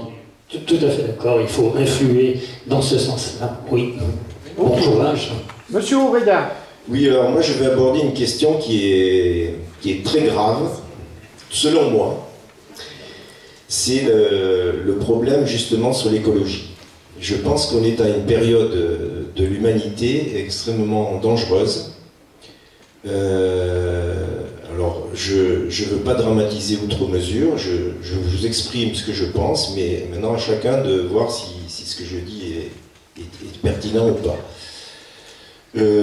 Actuellement, si rien ne change, les différents paramètres qui régissent l'écologie dans le monde sont tous au rouge.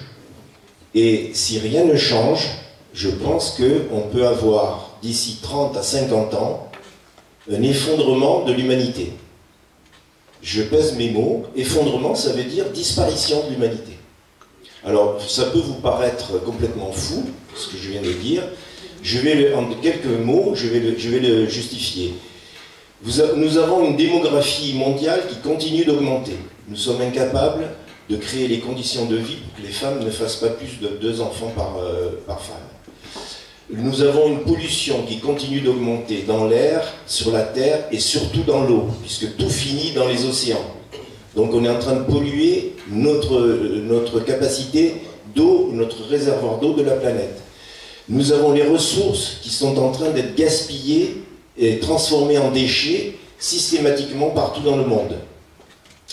Nous avons surtout une pénurie qui risque de se produire en matière énergétique du fait que le pétrole, le gaz, le charbon, le bois ont une durée limitée dans les réserves.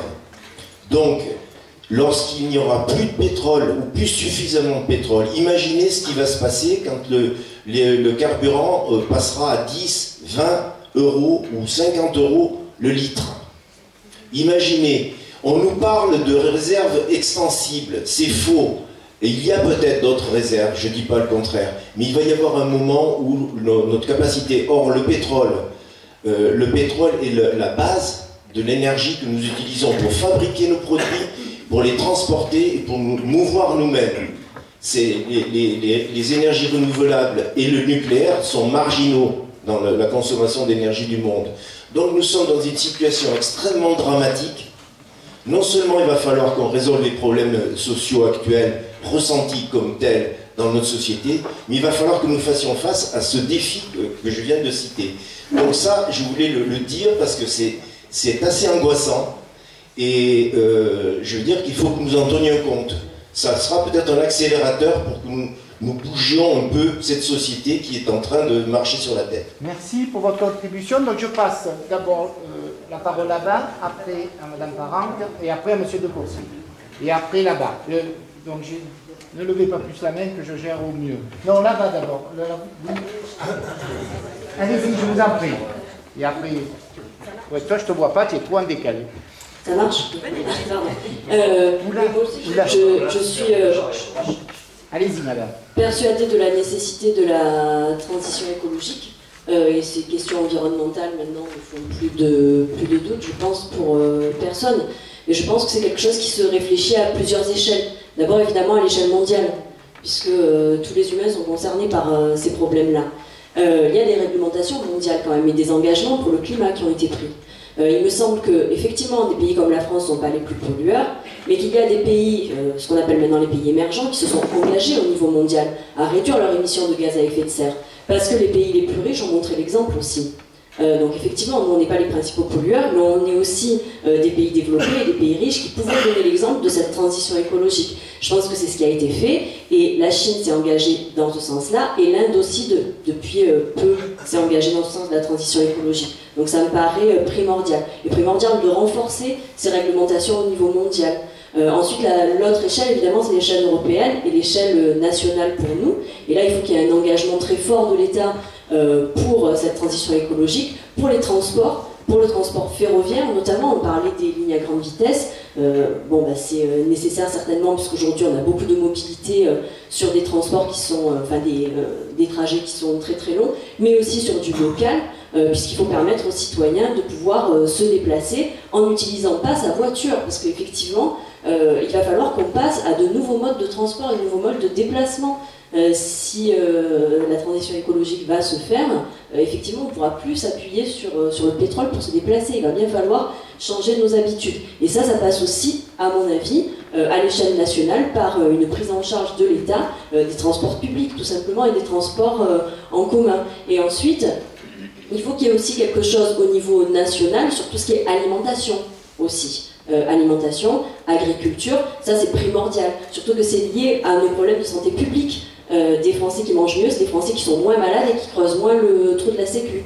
Donc là, sur l'agriculture durable, une agriculture aussi locale, privilégiée, ça c'est un engagement qui devrait être fait de la part de l'État important. Et ensuite, il faut que ça se fasse aussi au niveau local et au niveau des consommateurs. Si on est pour une transition écologique, une agriculture de qualité, une alimentation de qualité, il ne faut pas acheter des produits qui viennent de trop loin, même s'ils sont bio. Il faut favoriser effectivement un bilan carbone qui soit avantageux. Merci. Je fais juste une parenthèse. Pour ceux qui sont intéressés par ce thème-là de mieux manger, notre présidente de la métropole et du département a lancé hier donc une réflexion d'optimisation du territoire, notamment agricole. Donc, je vous invite à regarder les documents qui vont sortir ces jours-ci et les 6 actes qu'ils ont déterminés.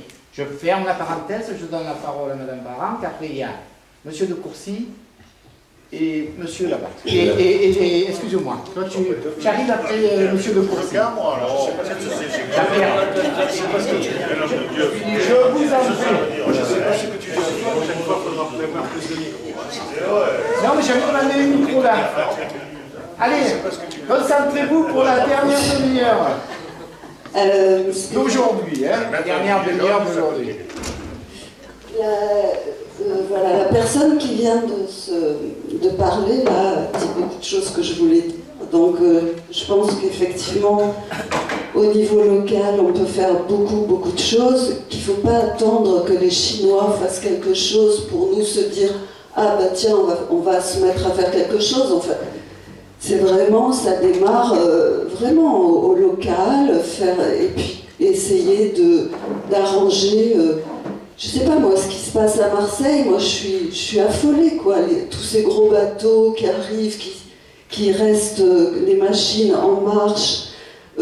J'entendais dire qu'il y avait, au niveau des particules dans l'atmosphère à Marseille, on était à 200% de ce qui est autorisé. Donc, je veux dire, c'est pas possible. Il faut vraiment que des initiatives soient prises, que les bateaux puissent se brancher à l'électricité en arrivant sur les ports, qui ne continuent pas à polluer comme ça. Et ça, voilà. Et je parlais de la mer Méditerranée, mais c'est pas en Chine, c'est ici la mer Méditerranée. Et c'est vraiment grave ce qui se passe. Donc, je crois qu'on est tous interdépendants et qu'il faut vraiment qu'on commence par nous-mêmes, voilà. Merci. Monsieur de Courcy. Après, Martinez et monsieur. Ouais. Après, je reprends les trois à la fois, je ne peux pas plus faire. Je suis à 100% d'accord avec ce que vient de dire Béatrice. Je crois qu'il faut... Enfin, Jean-François m'excuse, mais je crois que c'est pas bon de dire que la transition écologique est une fumisterie. C'est vraiment pas bon, parce que ça nous décourage. C'est pas... Il faut s'y mettre, chacun à notre niveau, et c'est peut-être comme ça que les grandes décisions seront prises. Ok, merci monsieur de Courcy. Donc, ouais. Vas-y. Moi, bien évidemment, je terminerai par la lutte contre l'évasion fiscale. Mais d'abord, je vais prendre des raccourcis. La transition écologique, oui, les solutions aux problèmes écologiques qu'on rencontre. C'est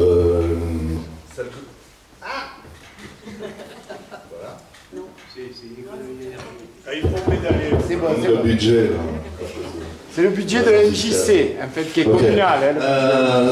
Donc, toutes les solutions que vous avez envisagées pour résoudre les problèmes écologiques se réfèrent soit à l'intervention publique,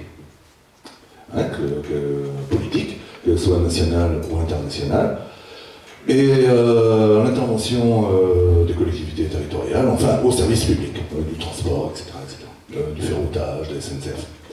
Bon, ça, c'est pas la tendance, vous savez que tout doit être dérégulé et remis entre les mains des marchés, c'est eux qui régulent. Donc, quand les citoyens s'aperçoivent que c'est le marché qui décide à leur place, c'est plus la peine de se déplacer pour les voter. On continue. Change de micro. Merci. Donc, bien voilà, les services publics et l'intervention politique, ça se finance. Alors, on peut prendre 50 à 200 milliards localement en France sur l'évasion fiscale. Et c'est également les collectivités territoriales, l'État, l'accès à un crédit moins cher que ce que propose la Banque européenne actuellement. Ça fait financer ailleurs que sur les marchés, comme à la bonne époque qu'a cité ce monsieur tout à l'heure, des années 70, où c'est la Banque de France qui créait la monnaie, et l'État pouvait se financer directement auprès de la Banque de France, au taux décidé par plus ou moins les citoyens. Merci. Intervention là-bas au fond de la salle. Ensuite, je crois qu'il y a madame qui a demandé la parole. Voilà, donc on va faire comme ça après. Allô ? Oui. Donc, je voulais revenir effectivement sur ce que vient de dire monsieur. Malgré tout, c'est ce qui a généré l'inflation qu'on a connue à ces époques-là. Le fait de jouer à la planche à billets, premièrement. Deuxièmement, je voulais revenir sur ce que disait madame sur les SNCF. On revient effectivement à des notions de service public. Donc les notions de service public, pour ce qui relève de l'entreprise ferroviaire, c'est elle qui a à charge le TGV, mais tout ce qui est déplacements locaux, etc., ce sont des services publics, et ça repose la question de tout à l'heure, quels sont les crédits qu'on veut bien allouer au service public actuellement, et donc comment orienter l'argent qu'on leur verse à l'État. Sur l'aspect également énergétique, actuellement on est très tributaire des grands lobbies, notamment des lobbies du pétrole.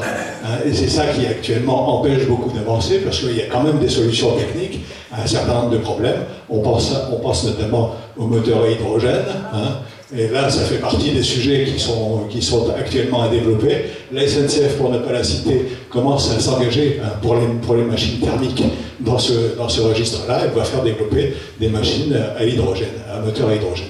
Donc, de fait, quand on n'en pas au pétrole, normalement, il y a des solutions, mais les lobbies bloquent toute velléité en la matière. Merci. C'est ce que je voulais ajouter. Madame, vous voulez pas intervenir? Non, je voulais dire ce que vous Mais prenez le micro, Qui veut intervenir après? Moi.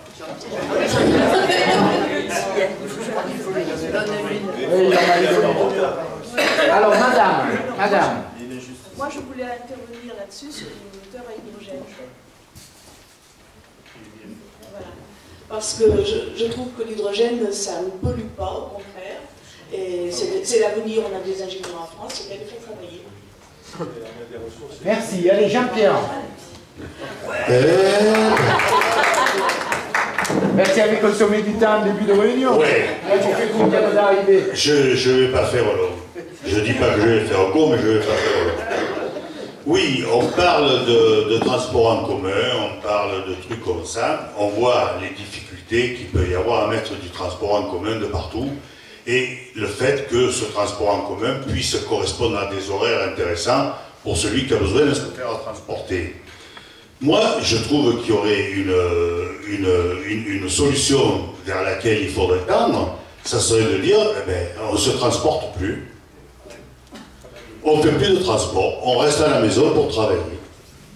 Et vous ne pouvez pas vous imaginer le nombre d'heures de fatigue que ça éliminerait sur des tas de gens, donc des répercussions sur la santé. On n'a pas abordé le problème de la santé, mais on pourra en parler plus tard, ou dans une autre réunion. Le gasoil qui serait pas, ou le pétrole qui ne serait pas consommé, puisqu'il n'y aurait pas de bagnole, ou beaucoup moins qui roulerait. Mais ça suppose quoi tout ça? Ça suppose qu'il y ait des développements, des infrastructures numériques pour que les gens puissent travailler de chez eux, et puis pourquoi pas créer régionalement, mais à plusieurs endroits dans les régions ou dans les départements, des centres de télétravail où les gens pourraient se regrouper, venir à pied de chez eux, sans être obligés de prendre la bagnole. Parce que si vous comptez sur les transports en commun ou autres pour dire on va moins polluer, à mon avis, on en a encore pour un moment. Merci. Monsieur Bonnet, après madame qui est derrière. Oui, on a la chance d'avoir le soleil qui brille. Pourquoi on ne développe pas l'énergie solaire? C'est quand même une énergie qui est relativement gratuite, parce que bon, il faut installer des panneaux et tout, mais ça éviterait d'utiliser quand même le pétrole.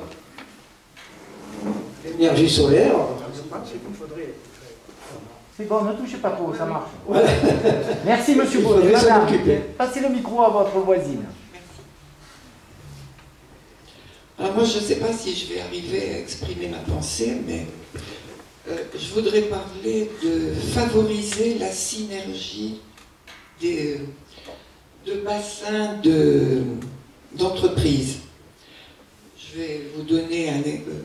Il y a longtemps, j'ai lu dans une revue économique que dans les pays nordiques, des entreprises se regroupaient en bassins, en petits bassins, où ce qui servait de déchets à l'une servait à l'autre.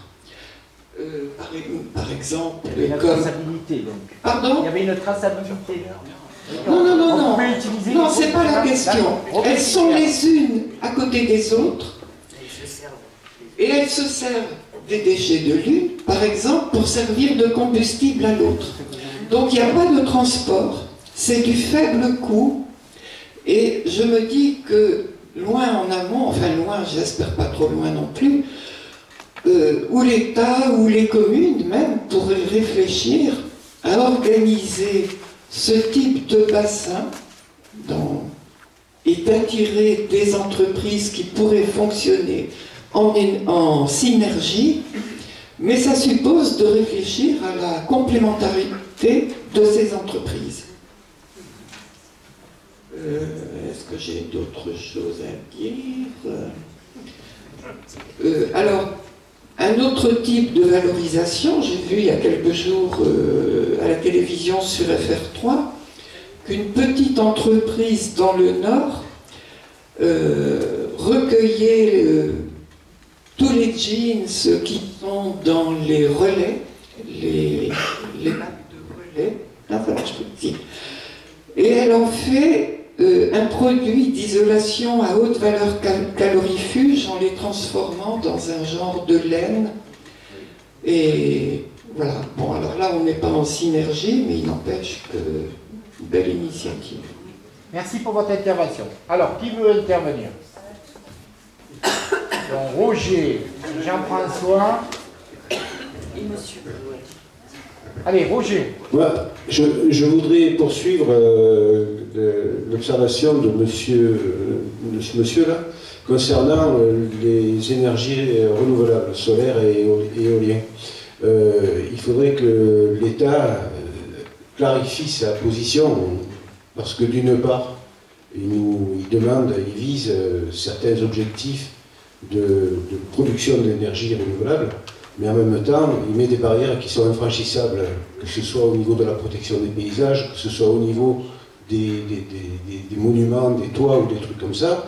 En fait, il faudrait qu'on mette de l'énergie, des panneaux solaires ou des éoliennes pour faire de l'énergie, mais il ne faut pas abîmer le paysage, il ne faut pas les mettre sur les toits, il ne faut pas galvauder l'agriculture. Enfin, c'est un peu tout et n'importe quoi. En même temps, on se tire une balle dans le pied, quoi. Ensuite, donc, Jean-François et son voisin. Et après, Marie-Josée qui veut intervenir. Le problème de toutes ces énergies renouvelables, c'est l'intermittence. Et c'est surtout le stockage de cette énergie. Donc, pour l'instant, il y a des solutions avec l'hydrogène qui est intéressante.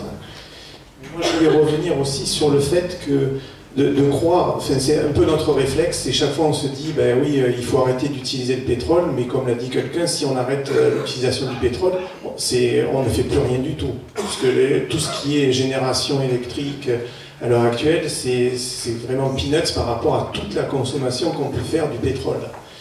Donc ça, c'est quelque chose de délicat. Et par rapport à ce que disait monsieur tout à l'heure, la notion d'effondrement, c'est sûr qu'il va falloir faire quelque chose par rapport à l'utilisation des ressources. Mais de croire qu'on va continuer à se développer grâce à de nouvelles technologies, ça, à mon avis, c'est un vœu pieux, mais c'est quelque chose qu'on ne pourra jamais réaliser. Par rapport au transport, moi je serais plus pour avoir des petites voitures qui consomment très peu. On serait tout à fait capable de faire des voitures qui consomment 1 litre ou 2 litres d'essence au 100 ou des choses comme ça, et qui permettraient de contenir un petit peu toute la pollution. Se lancer à fond sur l'hydrogène, mais aussi, on parle beaucoup de voitures électriques, ça aussi, je pense que c'est... Mais voilà, donc exactement, le problème c'est leur stockage, et donc l'utilisation des batteries, c'est la pollution pour récupérer le lithium, etc. Donc ce ne sont pas des solutions qui sont forcément viables. Voilà. Alors, donc, je pense qu'il vaut mieux rester sur des acquis et essayer d'optimiser ça un petit peu et consommer moins. Donc, ton voisin, Marie-Jo, et de nouveau, monsieur. On a tous le même souci d'écologie, nous sommes bien d'accord. J'ai confiance dans le progrès, les progrès techniques et technologiques qu'on va faire à cet effet. Par rapport au problème d'énergie intermittente, qu'elle soit éolien, hydrolien ou solaire, le problème c'est qu'à l'état actuel de la technique, on ne sait pas stocker de telles quantités d'électricité. Surtout en courant continu, passer en courant alternatif. Donc l'état actuel de la technique permet de stocker des petites quantités, mais pas des très grandes. Donc on y va sur ce problème. Le point que je voulais apporter était beaucoup plus modeste, humble, et je remercie les dames d'en parler de l'écologie, mais je regarde notre propre comportement nous-mêmes devant les déchets. Je suis ahuri de ce que je vois quand je soulève le couvercle d'une poubelle de notre commune et d'ailleurs.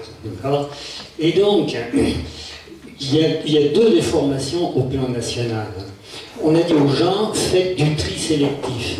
C'est une hérésie de faire du tri sélectif. puisque le tri, c'est sélectif. Non, il faut que nous fassions du tri séparatif. C'est-à-dire qu'on sépare nous-mêmes le carton du plastique, le fer du verre, etc. Parce qu'effectivement, les unités de recyclage, si c'est du fer de carton, ils ne peuvent pas supporter du fer. Et si c'est du fer du verre, ils ne peuvent pas supporter du carton. Donc, le français, il faut changer le vocabulaire et l'éducation. Non, ce n'est pas du tri sélectif, c'est du tri séparatif que nous devons faire. Voilà, c'est tout simplement. Et à partir. Non, je vais changer encore un mot de vocabulaire important. À mon sens, tous les matériaux d'emballage ne sont pas des déchets. C'est une erreur de vocabulaire. J'appellerais ça des coproduits, pour être dans le sens de madame. Hein? Tous les matériaux recyclables ne doivent pas être considérés comme des. Continuez. Ça marche là? Ils ne doivent pas être considérés comme des déchets, mais comme des coproduits. Donc ça passe par l'école, en éducation, beaucoup de choses à cet effet. Je fais plaisir de voir le comportement de nos enfants meilleur que nous-mêmes. Merci. Marie-Josée. Lève-toi, lève-toi. Un traitement de faveur. Non, j'ai demandé, attention, comme vous pour voyez. répondre à la dame concernant le Elle n'a pas de micro. Il faut qu'elle appuie. Ah bon. Pour répondre à la question du traitement des déchets, ça existe déjà. Ce sont des injections de biométhane qui sont réinjectées dans le réseau de gaz. Et c'est un projet qui est conduit par GRDF. Et le gaz transformé ainsi est réinjecté dans le réseau de gaz naturel. Donc des solutions existent, notamment celle-ci. Ok. Oui. Je vous en prie. Je suis assez d'accord avec ce qui a été dit sur la production d'énergie, mais malheureusement, même pour l'hydrogène, il n'y a pas de production d'énergie propre. Parce que l'hydrogène, il faut le fabriquer, que ce soit à partir de l'eau. À l'heure actuelle, l'hydrogène est fabriqué essentiellement en craquant le pétrole. Donc c'est pas la solution, c'est une bonne solution, mais il y a pas mal de choses à faire. Par contre, il y a une piste, alors soit on peut continuer à produire de l'énergie, mais surtout on peut essayer d'en consommer beaucoup moins. Et je pense qu'une des pistes qui n'est pas assez creusée et qui n'est pas assez, c'est justement comment essayer de diminuer notre impact, on va dire, énergétique sur chaque citoyen, hein, déjà pour commencer, mais également au niveau des collectivités également. Quoi. Merci. Bon, là, apparemment, il y a monsieur... Oui, je vais aborder le problème de la production circulaire, l'économie circulaire. Actuellement, nous sommes soumis à l'obsolescence programmée, le plus souvent sur toute une série de produits, et à la non-recyclabilité des produits, parce que bien souvent les produits finissent comme déchets et on ne les recycle pas assez.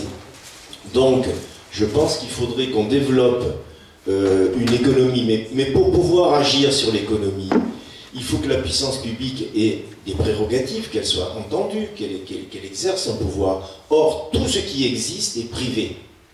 Toutes les entreprises sont privées et l'État est entre les mains de ceux qui dirigent le privé. Je suis peut-être excessif quand je dis ça, mais c'est la réalité.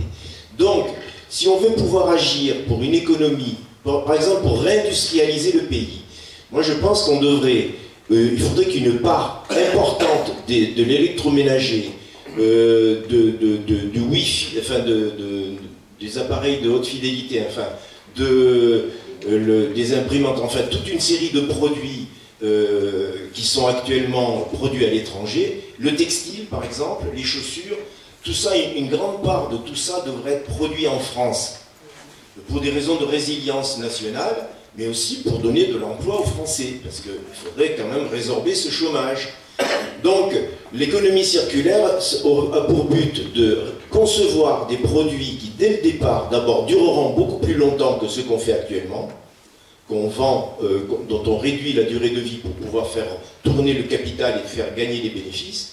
Donc, des produits qui durent beaucoup plus longtemps, des produits qui qui sont conçus dès le départ pour être recyclés, c'est-à-dire qu'une machine à laver, par exemple, elle est constituée de toute une série de parties, et ces produits-là, si elle est conçue pour qu'on puisse la désosser ensuite et récupérer tous les produits, pratiquement tout, eh bien nous aurions une économie qui serait beaucoup plus économe en ressources naturelles. Donc ce problème-là, on ne peut agir dessus que si la puissance publique se donne les moyens de le faire. Si elle ne se donne pas les moyens, si c'est les entreprises qui décident elles-mêmes de ce qu'elles doivent produire tout le temps, eh ben, on n'a aucune prise là-dessus. Et donc sur l'écologie en général, si la puissance publique n'a pas un rôle dirigeant, eh bien, on n'arrivera à rien. Voilà. Ok, merci. Bon, je vous propose, allez, une dernière intervention. Madame, vous avez bien fait de venir du Vaucluse, si j'ai bien suivi? Pardon? Vous venez du Vaucluse? Non, je viens de Lançon. Lançon, d'accord, allez-y. Eh bien, je vais rester dans l'économie circulaire. Je voudrais faire savoir qu'il existe des greniers, il y en a un pas loin de chez vous, qui est géré par des associations caritatives, où n'importe qui peut apporter les vêtements, le mobilier, la hi-fi, l'électroménager. Il y a un tri sévère qui est fait, et tout ce qui est déposé est revendu à très bas coût, quelquefois 1 €, et l'argent récolté permet à des personnes dans le dénuement ou qui ont un coup dur dans la vie, ou d'avoir à nouveau du mobilier. Je pense par exemple à une femme qui se retrouve à la rue à cause d'un accident de la vie. Et voilà, il y a beaucoup d'argent qui rentre, et c'est pour le bien commun. Précisez où ça se trouve. C'est le grenier Ozanam qui est à Salon de Provence, derrière Veldon. Ok, donc, abondant oui. Et je crois que c'est rue Estamaïr ou un nom comme ça. On va trouver, on va trouver. Bon, merci. Donc, bon, il est l'heure de conclure notre première rencontre. Je fais une satisfaction. Pardon? Mais pour les personnes qui étaient là au début, le débat a été posé. J'ai dit ce que j'ai dit, c'est que chacun est libre d'organiser une rencontre. Je l'ai dit au tout début. Parce qu'au tout début, c'était un peu chaud pour tout vous dire. Mais je suis content parce que chacun a respecté l'écoute par rapport aux différents intervenants. Je vais faire un peu de l'autosatisfaction. Nous sommes la première commune du pays d'Aix à organiser cette rencontre. Voilà, il faut le dire. Elle s'est organisée. Vous pouvez applaudir. Et la seule. Non, je crois qu'il y en a d'autres sur Marseille. Pour votre information, ceux qui habitent près de Tresse, qui ont des amis, je sais que M. Perrault de Tresse va en organiser une.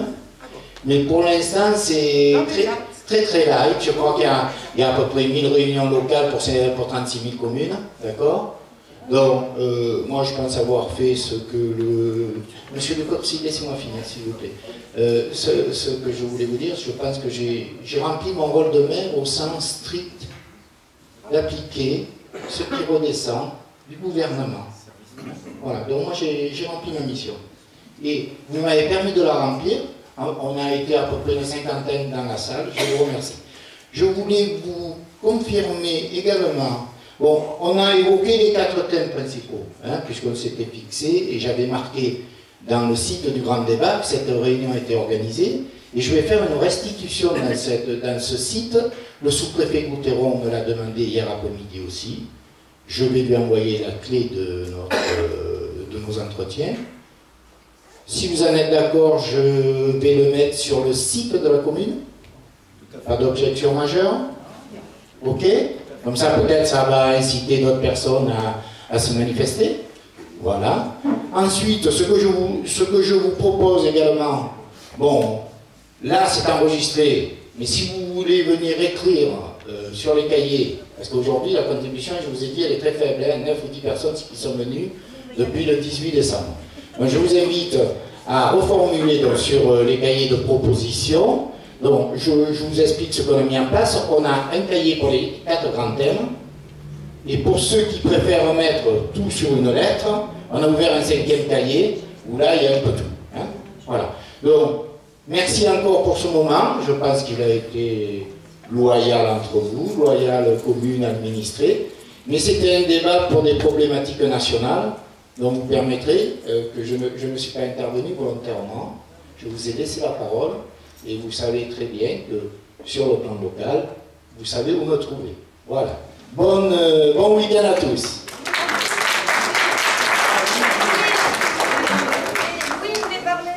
Non, c'est fini. Oui. C'est fini.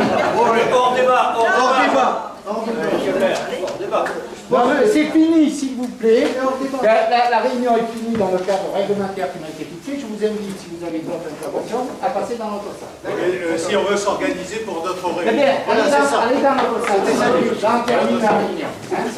Non, mais je... Il n'y avait pas d'autre. Je mélange pas.